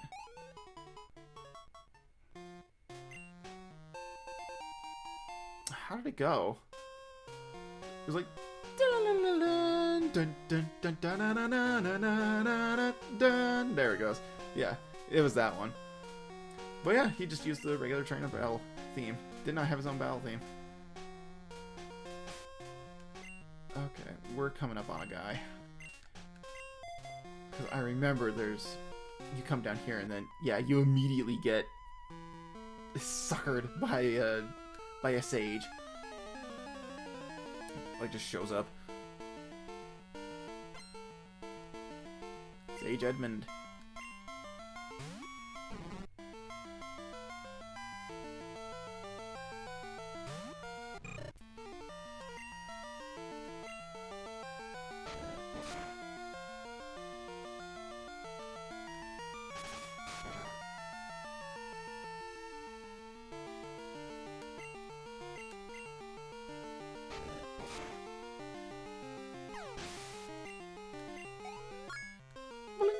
Level 11. They must have given him a theme in a remake, and I just assumed it was in the original too. Maybe. But yeah, in the regular rival battles, he used the normal trainer theme. And when he became the champion for like 5 seconds.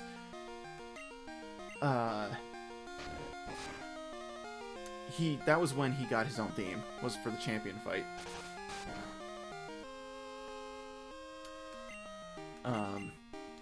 He might have gotten his own theme in I don't know, maybe Gen 2 or Sun and Moon, because I know you can fight him in Sun and Moon in the battle tree. No.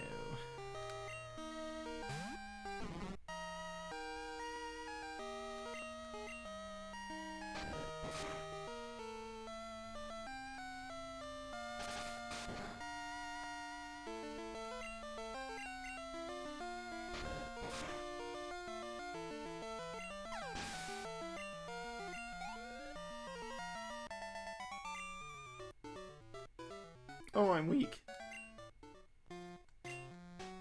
Tried to copy Bellsprout's gentle movements for the battle, but I didn't train well enough. Yeah, it just takes practice, buddy.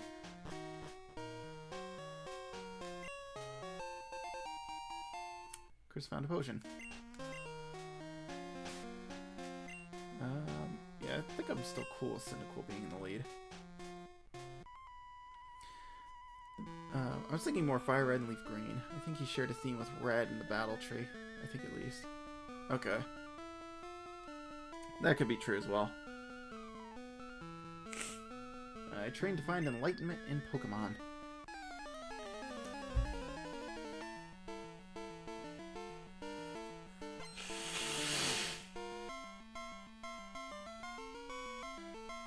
Yeah. Sage Gen! Bellsprout? Yeah. Who'd have thought?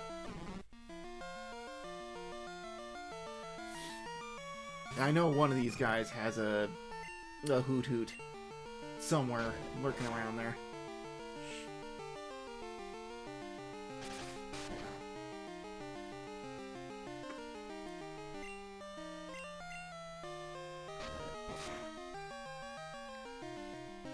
I forgot to mention, but why do these guys worship Bellsprout? You know, that's a good question. I think one of the NPCs on the bottom floor probably have an answer for that question.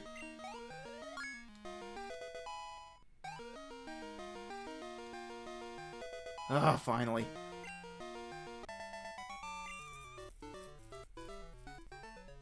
My training is incomplete.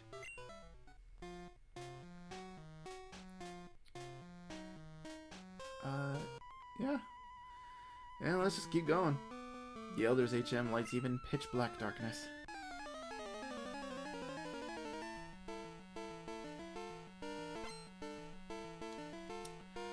Sage Neil wants to battle.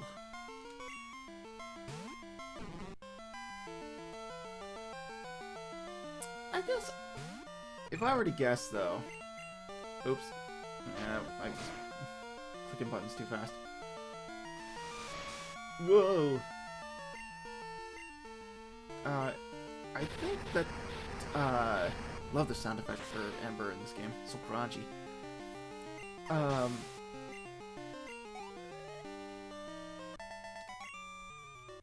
I think they don't...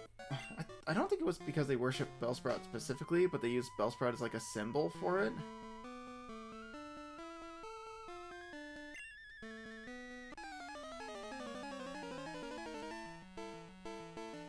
At least I think. Sage Troy.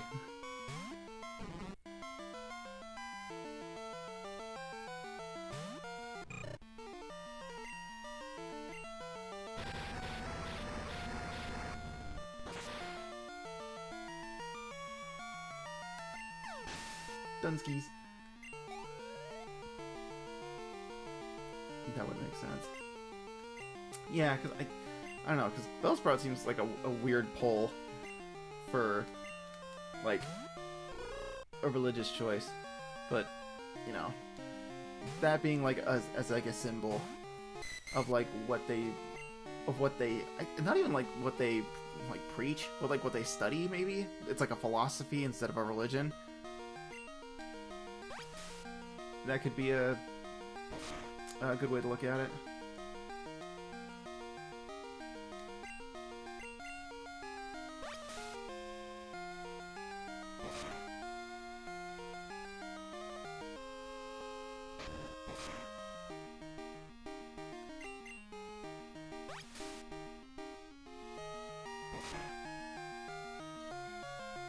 This Hoothoot's holding on for dear life.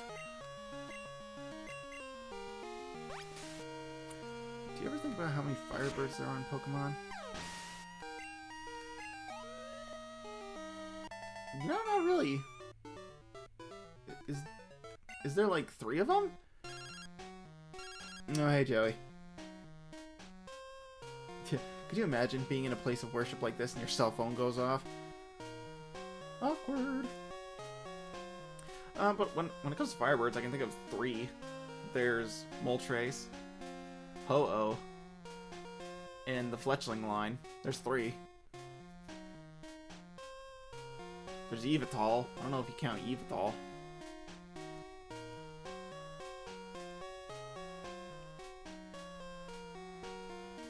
Yeah, 3, which is more than you'd expect, really. Yeah, I guess so. But I mean, they're all... The 3 of them all kind of do their own... They have, like, their own thing. Yeah, Yveltal's red, but not fire. Yeah. Because it's like a... Is it a psychic type? I think it's a psychic type or a fairy type. Or it's a dark type. I forget what type it is. But it's like... Moltres is part of an elemental group, so it's like, yeah, that kind of makes sense. Ho-Oh is like a rainbow, so... And it's kind of like the sun, I suppose. So it kind of has like, or it's the phoenix, the whole phoenix motif. So it's like fire, that kind of makes sense. And then, I don't know, Fletchling, Fletchinder, and Talonflame. It's like, it's a falcon, but it's on fire. I don't know, bird goes fast, make fire. I don't know, that just makes sense. So like within each of their own given contexts, it's like, okay, yeah, it just makes sense that they're all firebirds. It's Darkflying, okay. This is Joe, you got a minute? There we go, my Rattata's looking sharper than before. I doubt there's a Pokemon as cool as this guy in your party. Oh yeah, I took down a Pidgey in the wild the other day. It was a cakewalk. Well, I guess it can't be helped, us being so tough. Alright, later. I just noticed they actually changed the dialogue for the Pokegear calls. It's different than the ones in Gold and Silver. I hope he really does tell us about how his Rattata is the top percentage of all Rattata. Okay.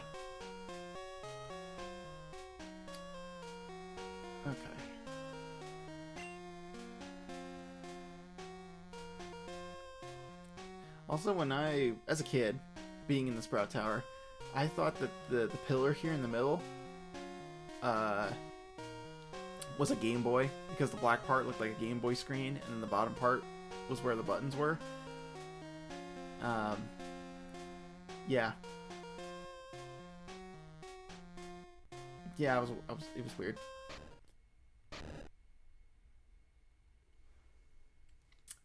You are indeed skilled as a trainer. As promised, here is your HM. But, let me say this. You should treat your Pokemon better. The way you battle is far too harsh. Pokemon are not tools of war. Also, when you look at Silver from behind, it looks like he's wearing a red Speedo. Claims to be the elder, but he's weak.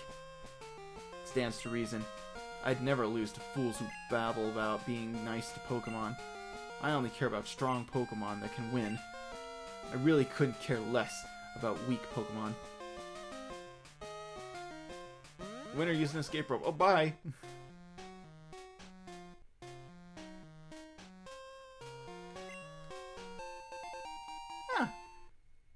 Chris put the escape rope in the item pocket. Very nice of them to actually, you know, give us an escape rope right at the end of a dungeon. It's cool of them. Alright. Yveltal has canonically killed thousands, if not millions. Yeah, and, yeah, it makes sense. It's a powerful painting of a Bellsprout. You know, it being a dark type and all that. It's like, oh yeah, it's killed people? Like, okay, yeah, that makes sense. We're good. I think we can take him on. So good of you to come here. Sprout Tower is a place of training. People and Pokemon test their bonds to build a bright future together. I am the final test. Allow me to check the ties between your Pokemon and you.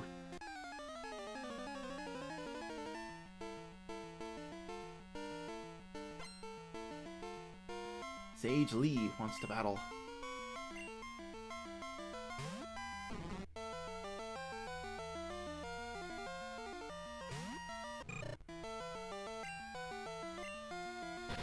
Ember! It may not be a sign of strength, but who can use Ember the most?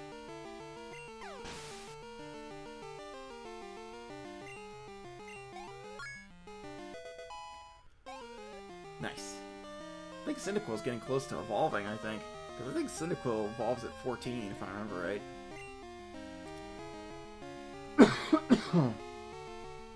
Excuse me.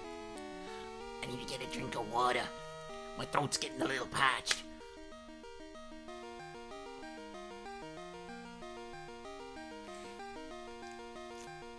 It's starting to warm up. He's about to use Hoot Hoot. Change Pokemon? You bet your sweet Bippy I will. Remoraid, go!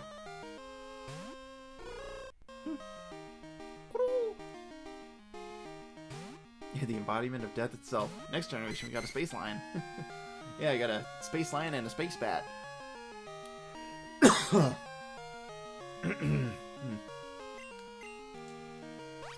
But Space Lions are cool. Nothing wrong with Space Lion. Oh, buddy, I don't think that's gonna help you much. No, yeah, that probably will, though.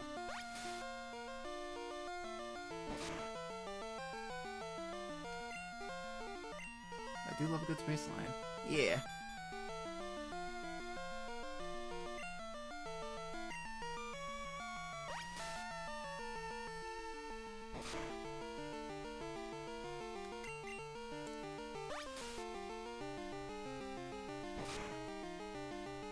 Oh, come on. Oof. Hang on, buddy. I got the cure for what ails you. I have just... a potion will be just enough. There you go.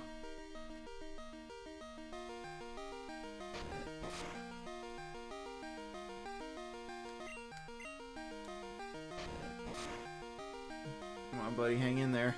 You got this. There you go. 1, 2, 3. Yeah, remember, good level 9. He's got another Bellsprout. Yep. Tag out, buddy.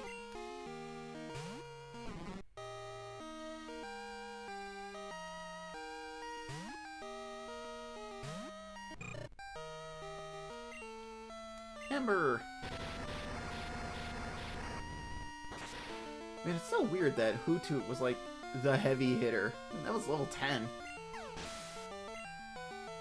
And yet he only has like 2 Bellsprouts that are like level 7. It's weird.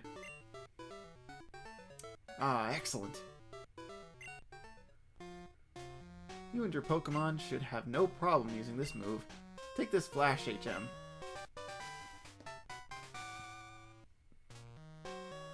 Chris received HM5. Flash illuminates even the darkest of all places. But to use it out of battle, you need the badge from Violet's gym. Excellent. Alright, and we're gonna switch Bellsprout to the lead, and we're just gonna walk out of the tower. It's only like a handful of floors just to walk back. We must disappear approximately 5 minutes. We'll return soon. Okie doke. I'm just gonna wander my way out of this tower.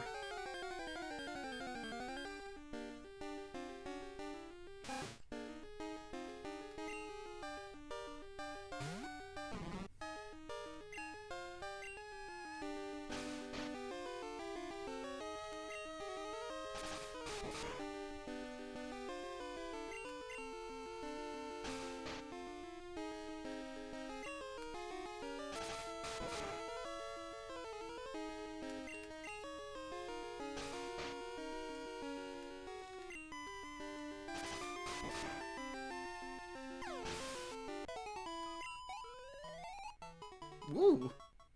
There we go.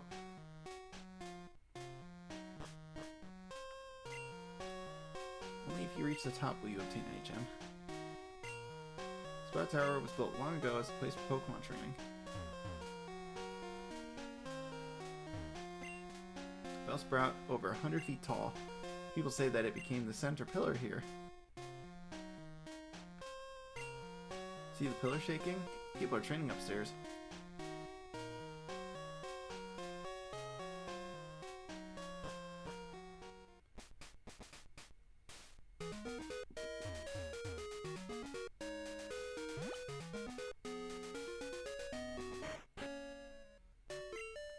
Alright.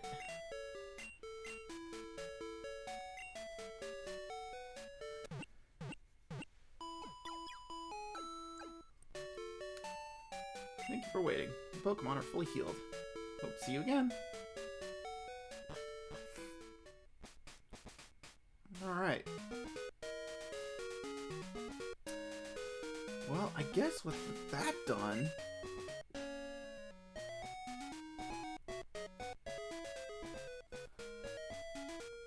How many more levels? Or how much more experience do you need? No, 200? I guess what we can do... It's been 2 hours. We'll go through and we'll do the gym. We're gonna do the gym and then we're gonna, we'll call it. Hey, I'm no trainer, but I can give some advice. Believe me, you believe a championship dream can come true. You believe? Then listen. The grass type is weak against the flying type. Keep this in mind.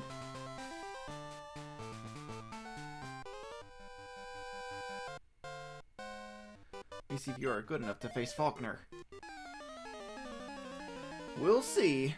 I remember having a fair bit of trouble with Falkner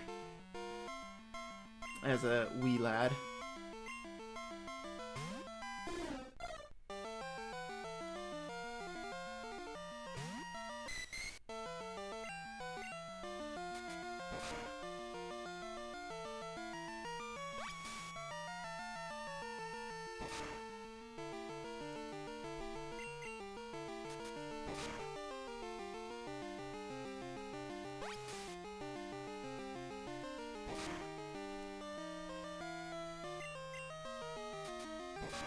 Hold on, buddy. Gee.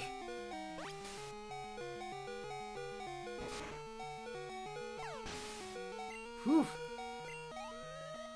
That was a real skinny your teeth victory. Whew. Keep it true. No. It's happening, buddy. Well, after that, I'm gonna go heal.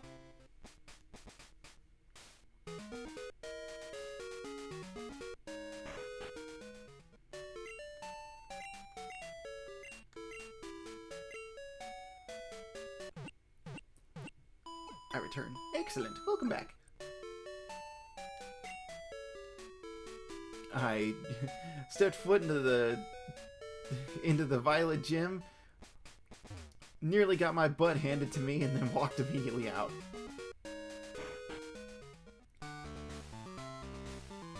So we're gonna just keep going through until we make it. Keyword is guts. Those here are training night and day to become bird Pokemon masters. Come on!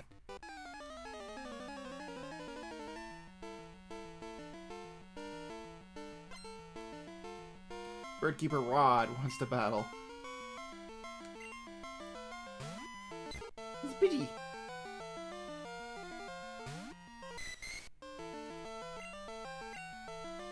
Water gun.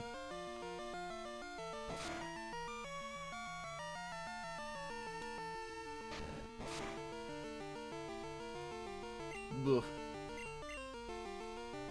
Please keep those criticals away from me, sir.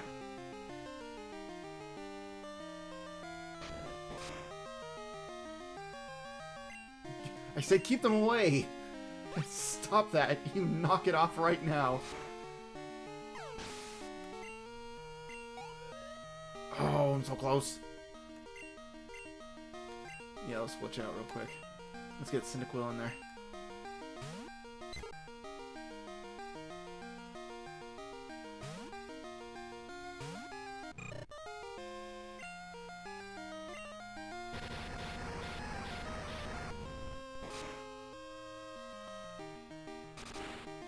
Oh, wow. Dang. And a burn? Yeah, this battle's in the bag.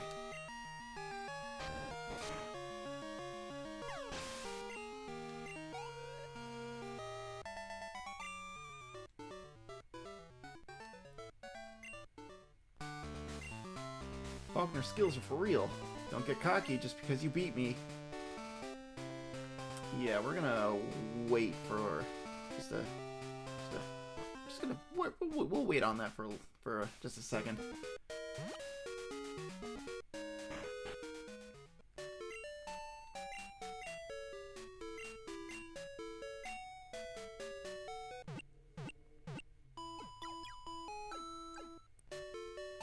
Thank you for waiting. Your Pokemon are fully healed. Hope to see you again.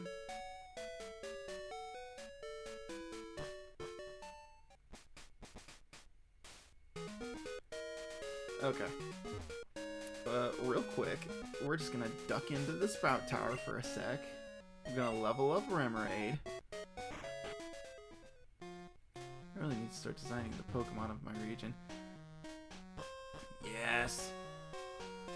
Always continue to pursue your artistic endeavors. I'm just hoping and waiting for a rat to come and gnaw on my ankles. There we go.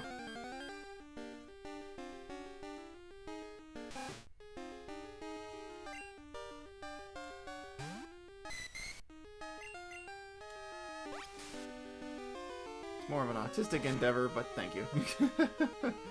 Well, I mean, you know, I'm just trying to be nice, you know. Perfect. Alright. Remoraid's at level 10. Cyndaquil's at level 13. Bellsprout, yeah, it's kind of just lagging behind. Who's behind? Mine.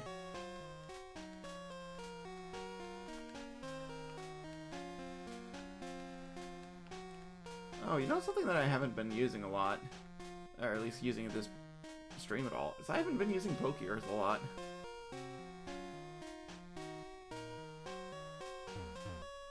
After all this time, I still don't have the starters' names. Hey man, if you're anything like me, names are hard. And those are like one of the last things you come up with.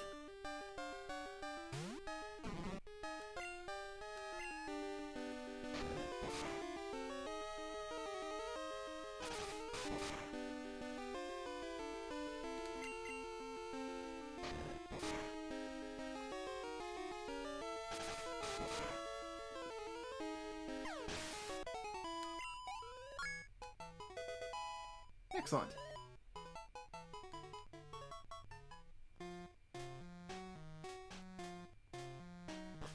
We got like a level each for everybody.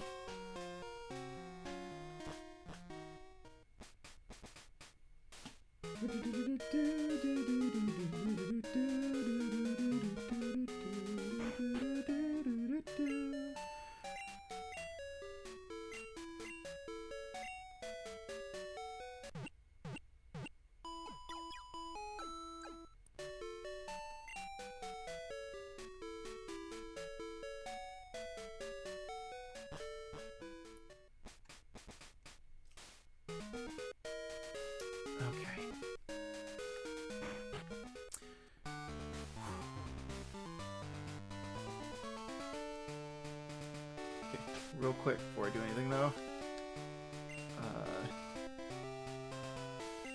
we'll open with Remoraid. Cyndaquil will come in, and hopefully we'll be able to do this. But I'm just going to save the game real quick. Alright, here we go. Faulkner, the Violet Pokemon Gym Leader. People say you can clip flying-type Pokemon's wings with a jolt of electricity. I won't allow such insults to bird Pokemon. I'll show you the real power of the magnificent bird Pokemon. Yeah, I'm a little worried. I don't think this is the Gold-Silver Faulkner fight, where he's got his highest level Pokemon's like level 7.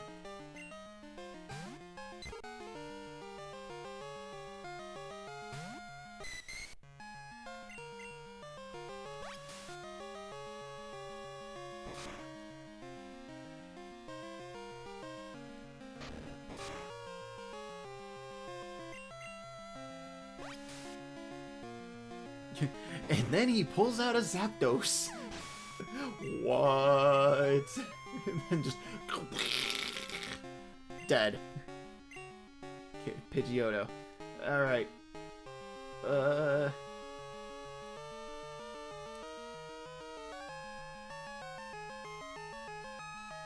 Yes. Cyndaquil, go!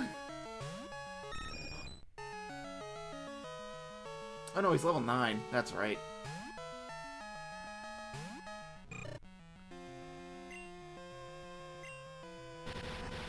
If I remember right, this Pidgeotto has Mud Slap. Oh, it critted? And there's Gust.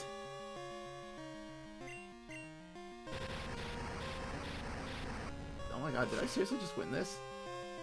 Okay. I remember this fight being way harder as a kid. Leader Falkner was defeated. Darn, my dad's cherished bird Pokemon. Alright, take this. It's the official Pokemon League Zephyr badge. I got $900 for winning. What? Cyndaquil is evolving!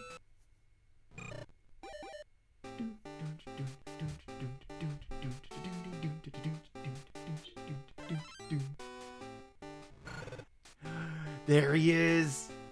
Congratulations, your Cyndaquil evolved into Quilava. There's the boy!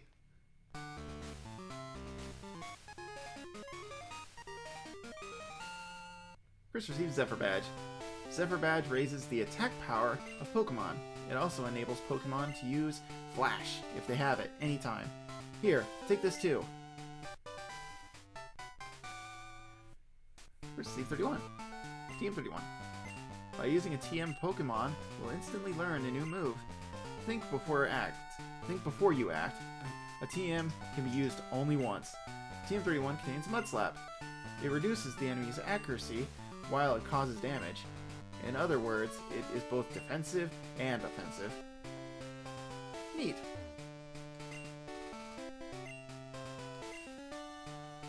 Yeah, okay. Nice battle. Keep it up, and you'll be the champ in no time at all. Awesome. Hello, Chris. We discovered something about the egg. My assistant is at the Pokemon Center in Violet City. Could you talk to him? Sure thing, buddy.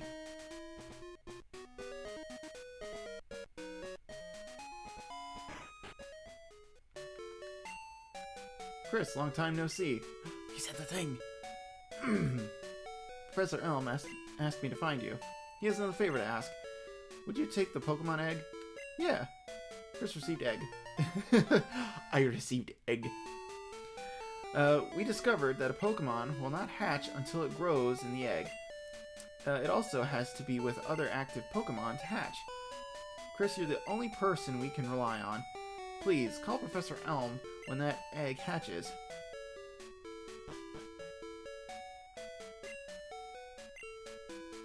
Alright, will do.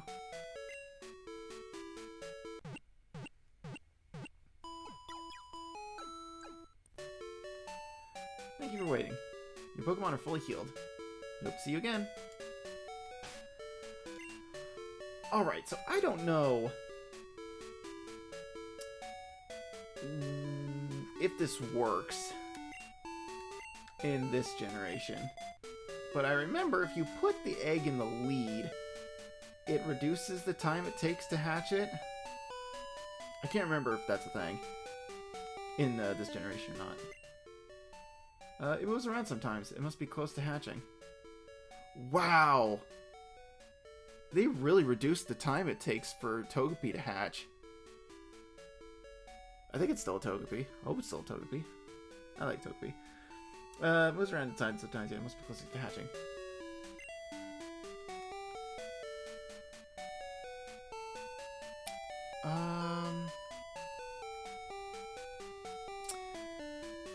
Okay, yeah, so we beat the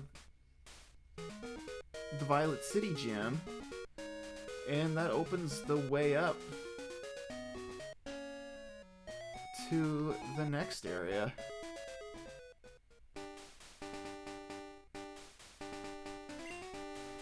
You have some good Pokemon there. Must be from the training you gave them around Violet City. The training at the gym must have been especially helpful. As a souvenir of Violet City, take this. It increases the power of Grass-type moves.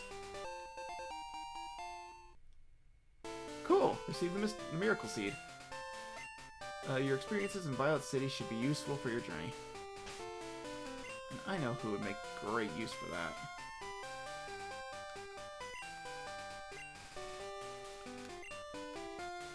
There you go.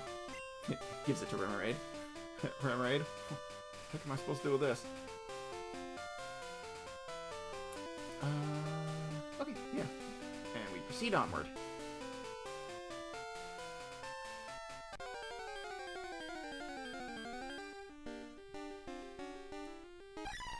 Oh, it's a Hoppip!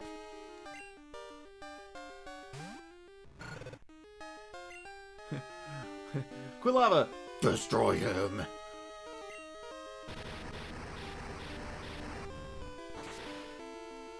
You know, I don't really know if Hoppip makes for a good grass type in this game. I just remember that its starting move pool is a little garbo. Okay, I do want to fight this trainer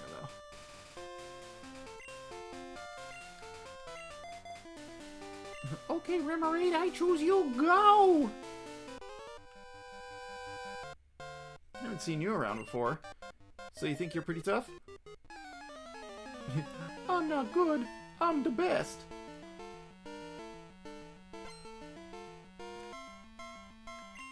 Alright, Albert.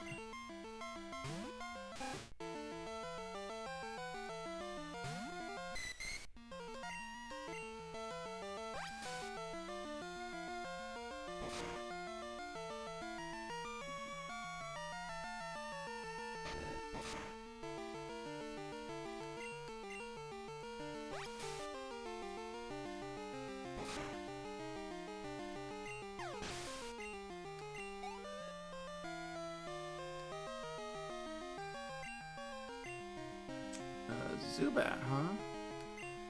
Nah.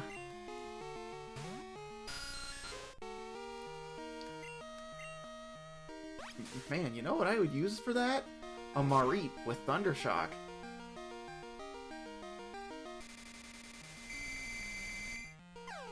Oh, cool, thanks. I'd probably also use Rocky too, but I just... Eh. You know, I have a cure for that. Remoraid's confused no more. Sorry for my lack of any words. I've just gotten snuggled into my bed. Hey, man. That's a priority. Getting comfy. That's all about... That's a good thing. Speaking of comfy, I need to stretch.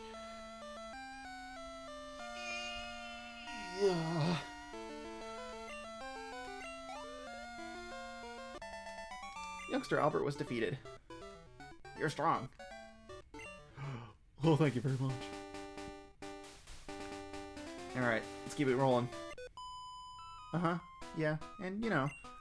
Pardon? Battle? I'm on the phone. Oh, alright, but make it fast.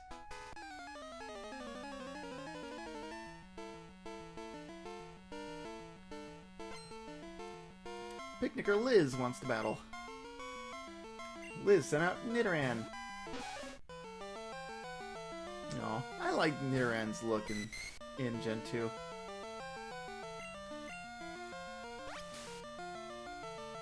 It's really nice.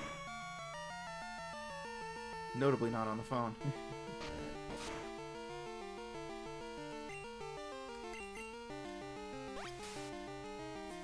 Yeah. Come on, Remoraid. Hold out for me, buddy. You can do this. Yeah, there you go.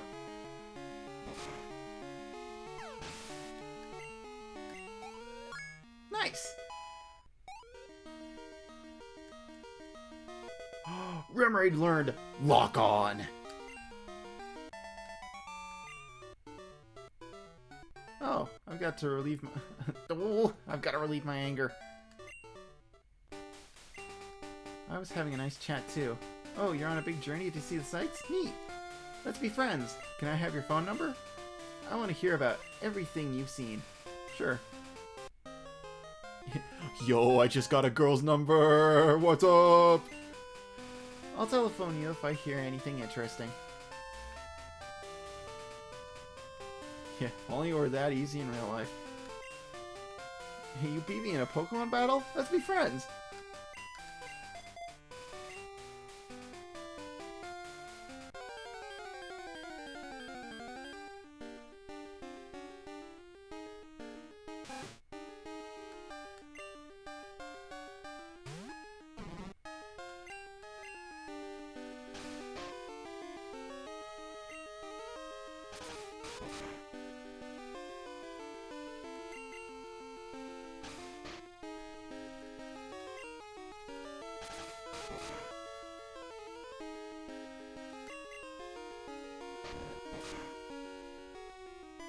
Yeesh. There we go.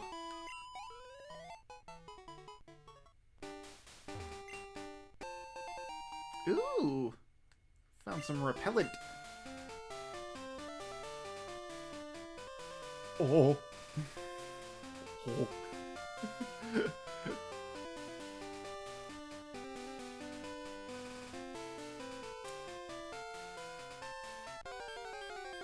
Oh. Okay. Oh, look, Ekans! It's a snack.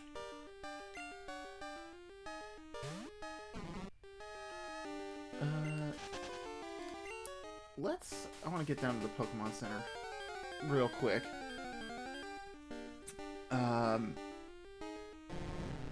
And then I'm gonna think about wrapping up.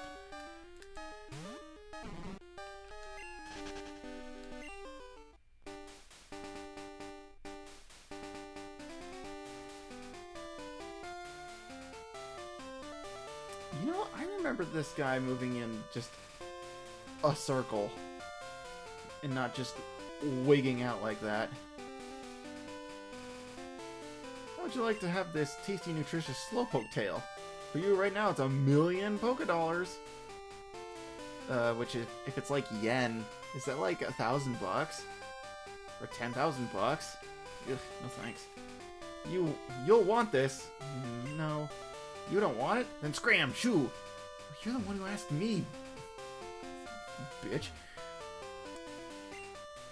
Freda. Yahoo! It's Friday! I'm Frida Friday. Nice to meet you. Here's a poison barb for you. Chris put the poison barb in the item pocket. Give it to a Pokemon that has poison type moves. Oh, it's wicked. You'll be shocked how good it makes poison moves. Okay. What do you have to say? This is a great fishing spot. Is that people fishing? How about you? Would you like one of my rods? Sure. That's good to hear. Now you're an angler too. Chris received old rod. Cool. Chris put the old rod in the key pocket. Fishing is great. If there's water, be it the sea or a stream, try out your rod. Okay. What should I make my Pokemon hold? Maybe an item that increases attack power.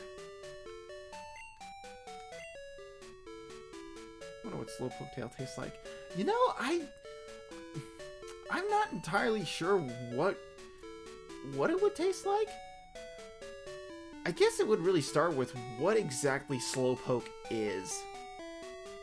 Like, what kind of animal is it, like, most likely to represent? Because, I mean, it is a creature that spends a lot of time near water, so I assume that that would probably influence its taste. Jeez, Rodman, ask me out first. Yeah, no kidding. I can heal your Pokemon to perfect health. Yes. Yeah, otter hippo thing.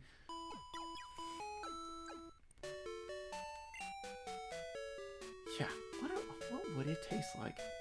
Also, what would its texture be?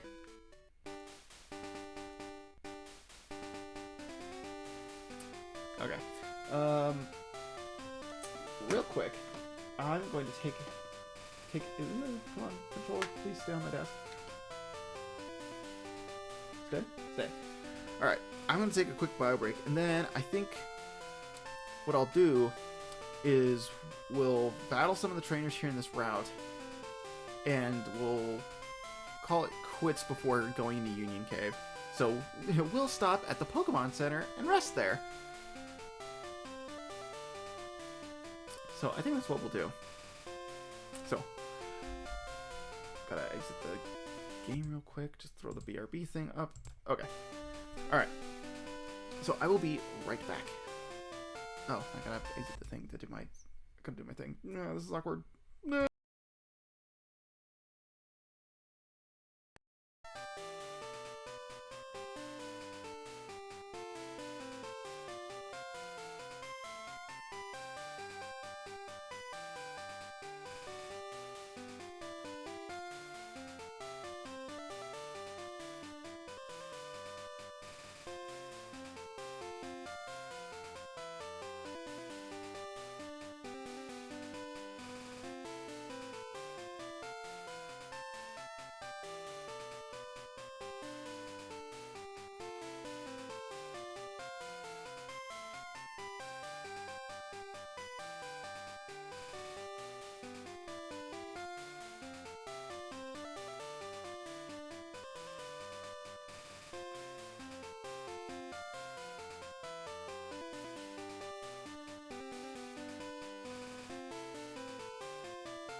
Whoop. Boom jams. Alright. I'm back. Imagine it'd be a sweet meat. Yeah. What is like a sweet meat? Oh, that, thank you. What would a sweet meat be like? Unless I wasn't paying attention to what this guy said. Think they'll do it for me? I don't know. Youngster Gordon. Gordon! Get down to the test chamber before I shove the sample up your ass. And stop fucking with the microwave!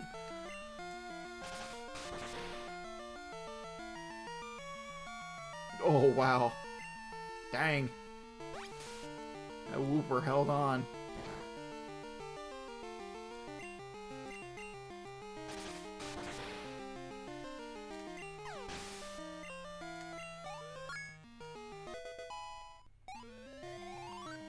Oh. We almost got 2 levels out of that. That would have been so nice.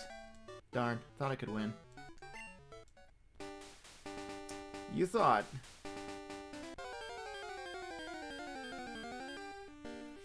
But I mean, if Slowpoke Tail is like being like chilled as like a snack, that's like really expensive.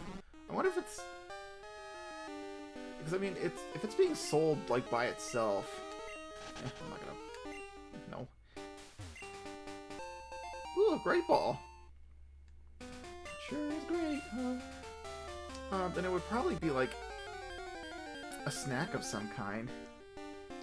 Or maybe it's like really dense in calories?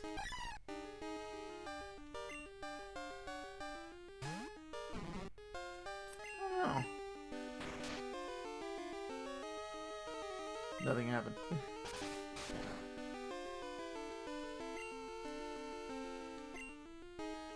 You know what? We'll send in Quilava.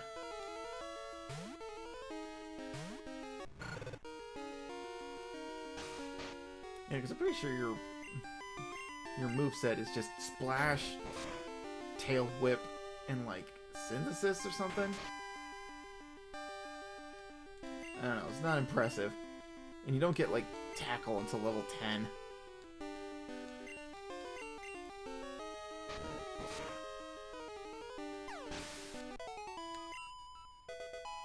There we go.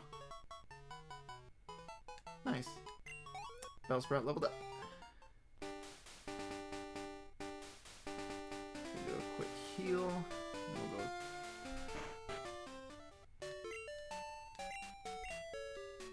Tackle the rest of the trainers. Maybe it's almost like a fish-like texture? Something you could eat raw like sushi. That sounds pretty right to me. And maybe it would have like a fishy taste to it too.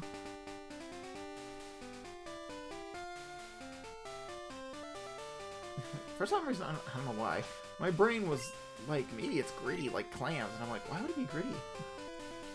Because Slowpokes don't really have anything to do with dirt or getting any of that stuff inside them. So it's like, I don't know why my brain was like, it probably is like a gritty texture.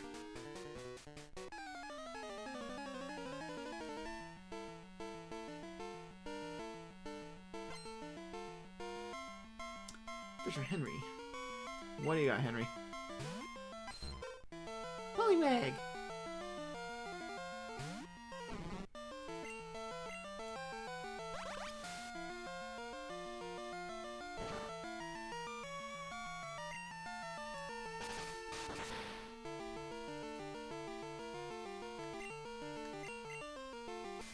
Oh, you...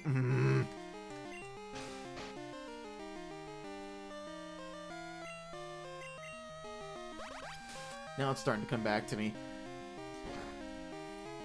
Sleep is one of the most annoying status ailments in this game. At least early on, I think. Then after that, in Gen 3 and beyond, it was paralysis. Poliwag. No.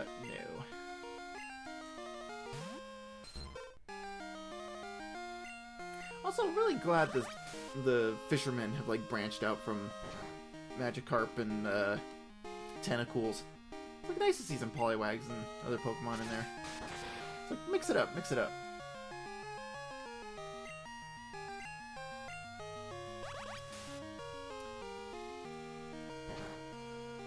I think Galarian Slowpoke tail would be spicy because it eats spices, and that's what makes the tail yellow.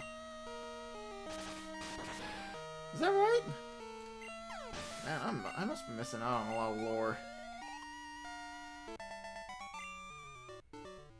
Nice. Splash? Freshly caught Pokemon are no match for properly raised ones. Ugh. Properly raised ones.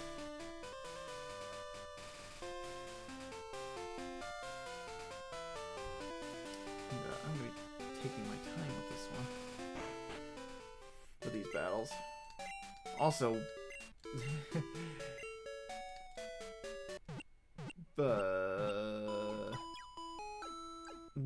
Bellsprout only has like 10 uses of Vine Whip, so it's like I gotta go back and heal if I want to get even more out of him. But yeah, it's like how Flamingos. I just cannot talk today. It's like how flamingos are pink because of their diet. Oh, interesting. I'm really good at both fishing and Pokemon.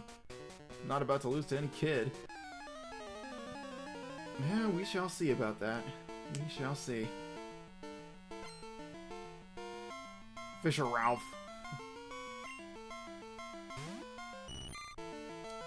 Goldie.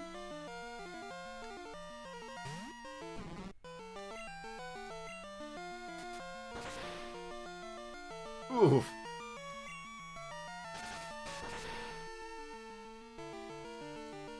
Oh. Well, okay. A critical hit came in a pinch there. Whew. Bellsprout grew level 11. And almost went to 12. Oh, and learned Rap. Cool. Tried to rush things. But our Rod is the talk of the town. I defeated him with my Big Master Rod. Fishing is a lifelong passion. Pokemon are lifelong friends. Don't young people fish anymore? I've seen rare Pokemon while I've been fishing. You young people like that, right? Want to trade phone numbers? I'll let you know if I see anything. Sure. Yep, phone if I see rare Pokemon. Don't worry, I won't forget. He does let you know when Quillfish are swarming.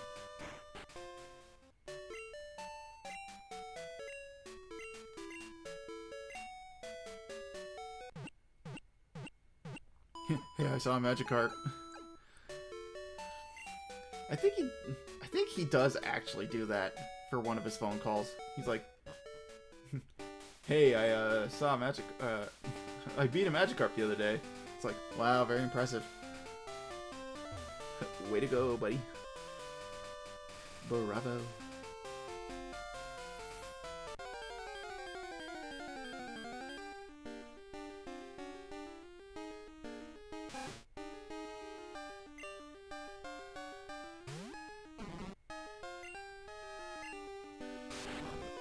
Alright, I want to fight this Rattata. Hopefully it'll be enough experience to push Bellsprout to 12.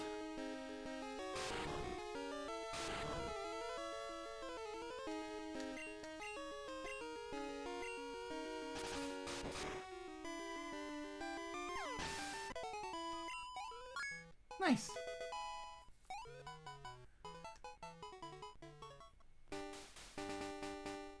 Okay, and now we're gonna go fight this other fisherman.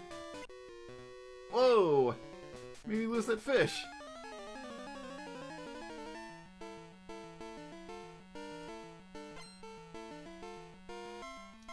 Fisher Justin wants to battle. Ah, here we are.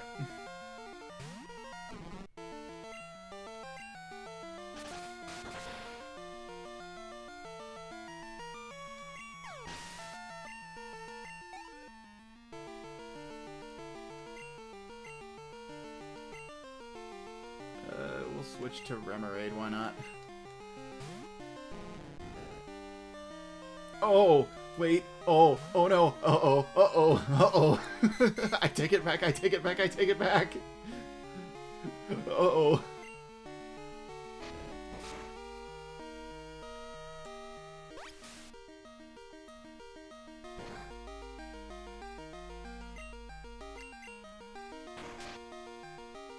You know what? Actually, even though he does no tackle, I don't think he'll do a whole lot of damage. Also, dude keeps splashing.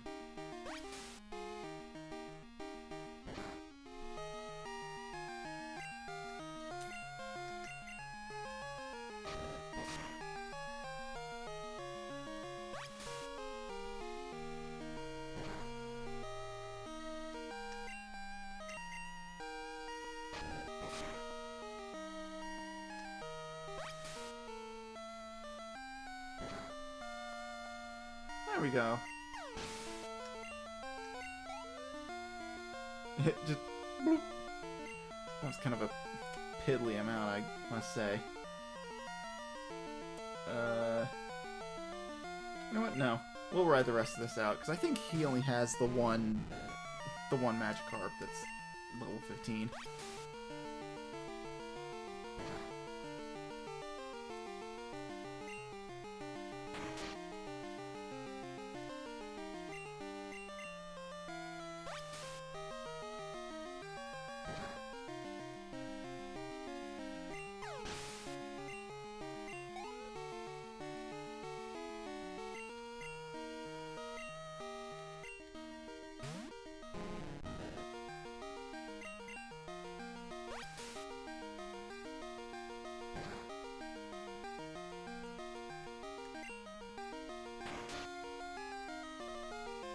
Yeah, this is real riveting stuff.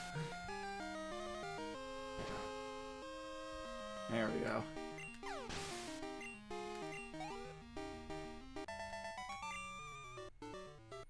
Sploosh! Calm, collected. The essence of fishing in Pokemon is the same. I suppose so. It's like a roller coaster, so much action. Yeah. You're telling me. I was on the edge of my seat there. Whew.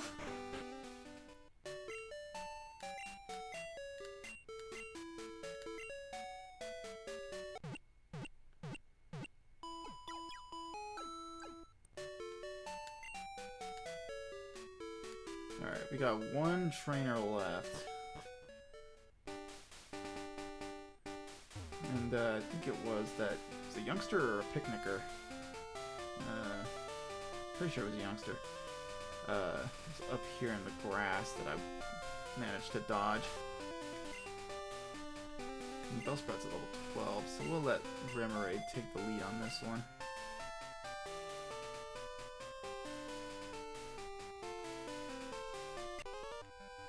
At a glance, it's intriguing.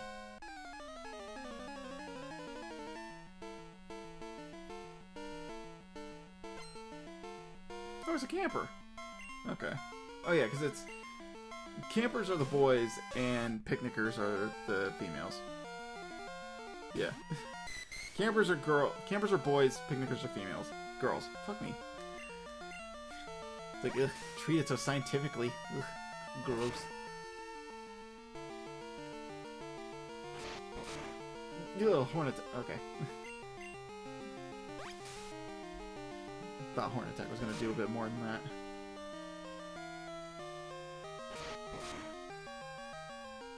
Ugh. Hey, look, it did more than that.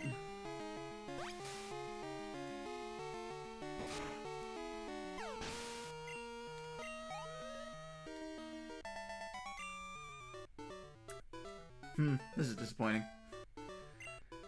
If you don't want to battle, just avoid eye contact. Well, it's kind of hard to do that when you walk by someone and they just jump you anyways. Almost died to a Rhino Bunny. Ugh, yeah, could never live it down. But I'm pretty sure if anybody who's seen Holy Grail would probably have at least some sympathy for me. Yeah, just a little.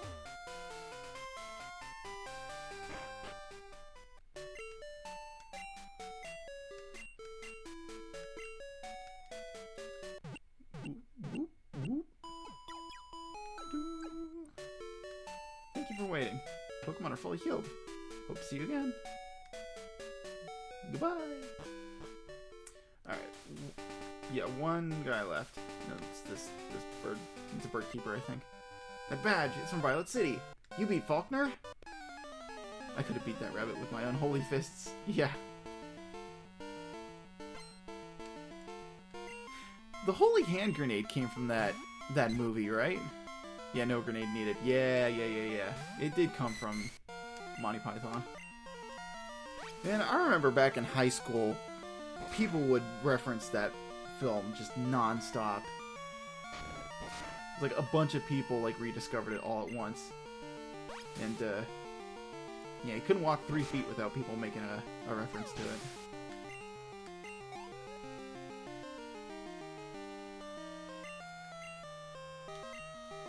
Oh yeah, and it's Birdkeeper Peter.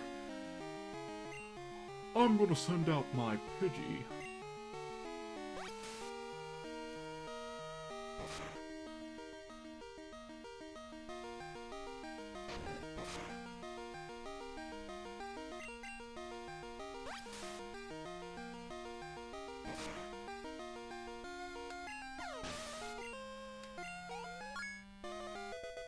Yes!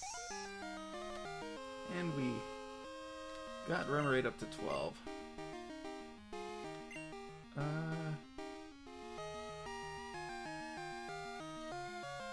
You know what? We'll keep Remoraid out.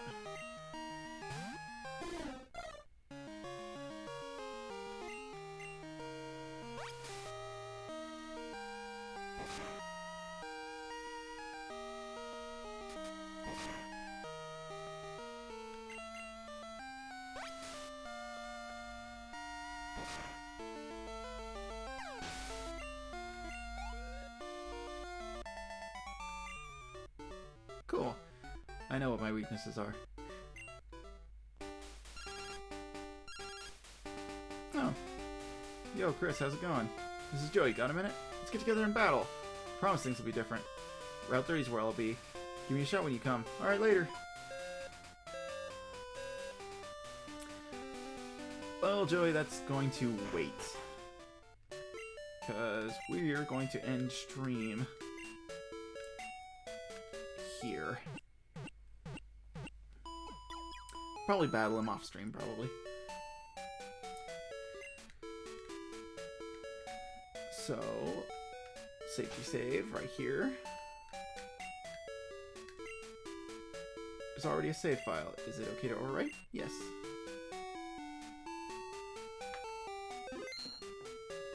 Alright.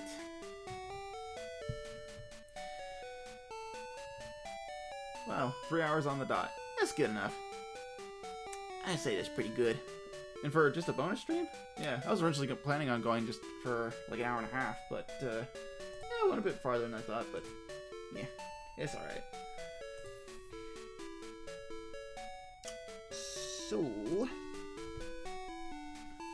let's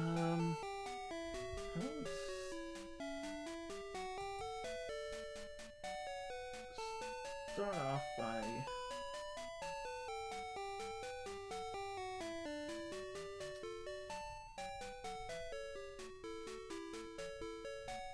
seeing who's on.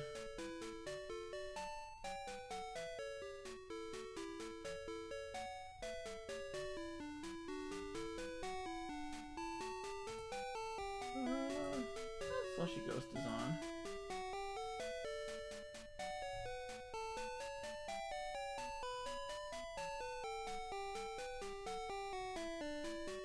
Might send love her no, their way. I keep forgetting they go by they them pronouns. Slip of the tongue. But I think that's what we'll do.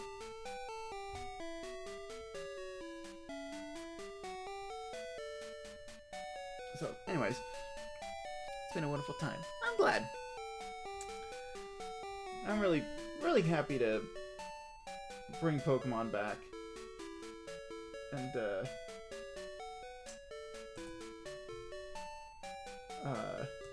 get that back on the slate for games to be played. Tomorrow will be another stream. Might be doing a twofer tomorrow, possibly, maybe. Because I can't decide whether or not I want to draw or play video game. So we'll just have to see what happens when we get there. If I do game, if I actually, get my rear in gear and get everything set up for it, we're going to be streaming a different game. 3 different games in 2 weeks. Isn't that crazy?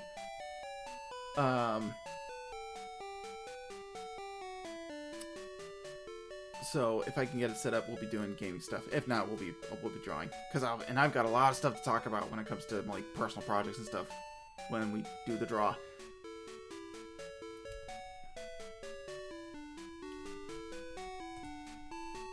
So that is where we're at.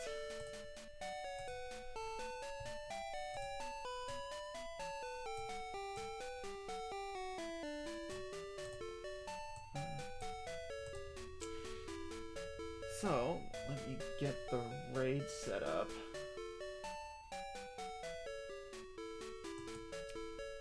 Look forward to whatever's in store. Excellent. Let's hit raid channel.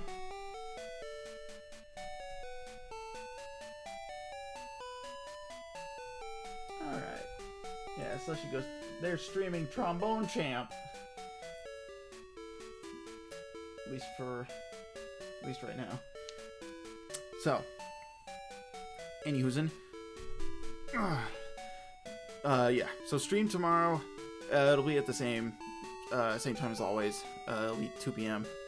PST or PVT.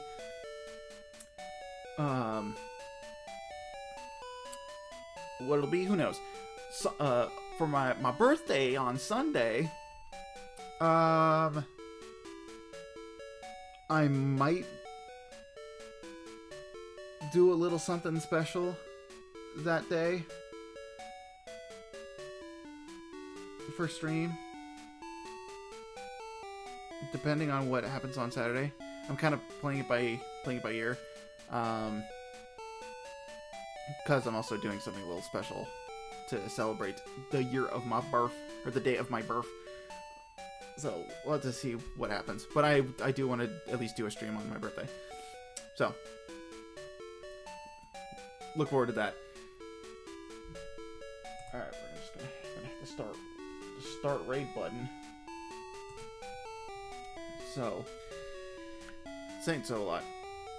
Thank you for joining me today. I know this was kind of last minute, and I haven't really been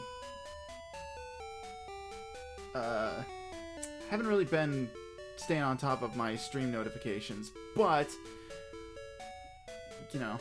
thank you for coming out anyways. And if you're here watching the VOD, hey, thanks for watching all the way to the end. Appreciate you. I hope you have a great rest of your night, a great start to your weekend, and hopefully I'll see you tomorrow for stream. And well, between like now and then, hopefully I'll see you somewhere in the multiverse. So, take care, and have a good one. See ya!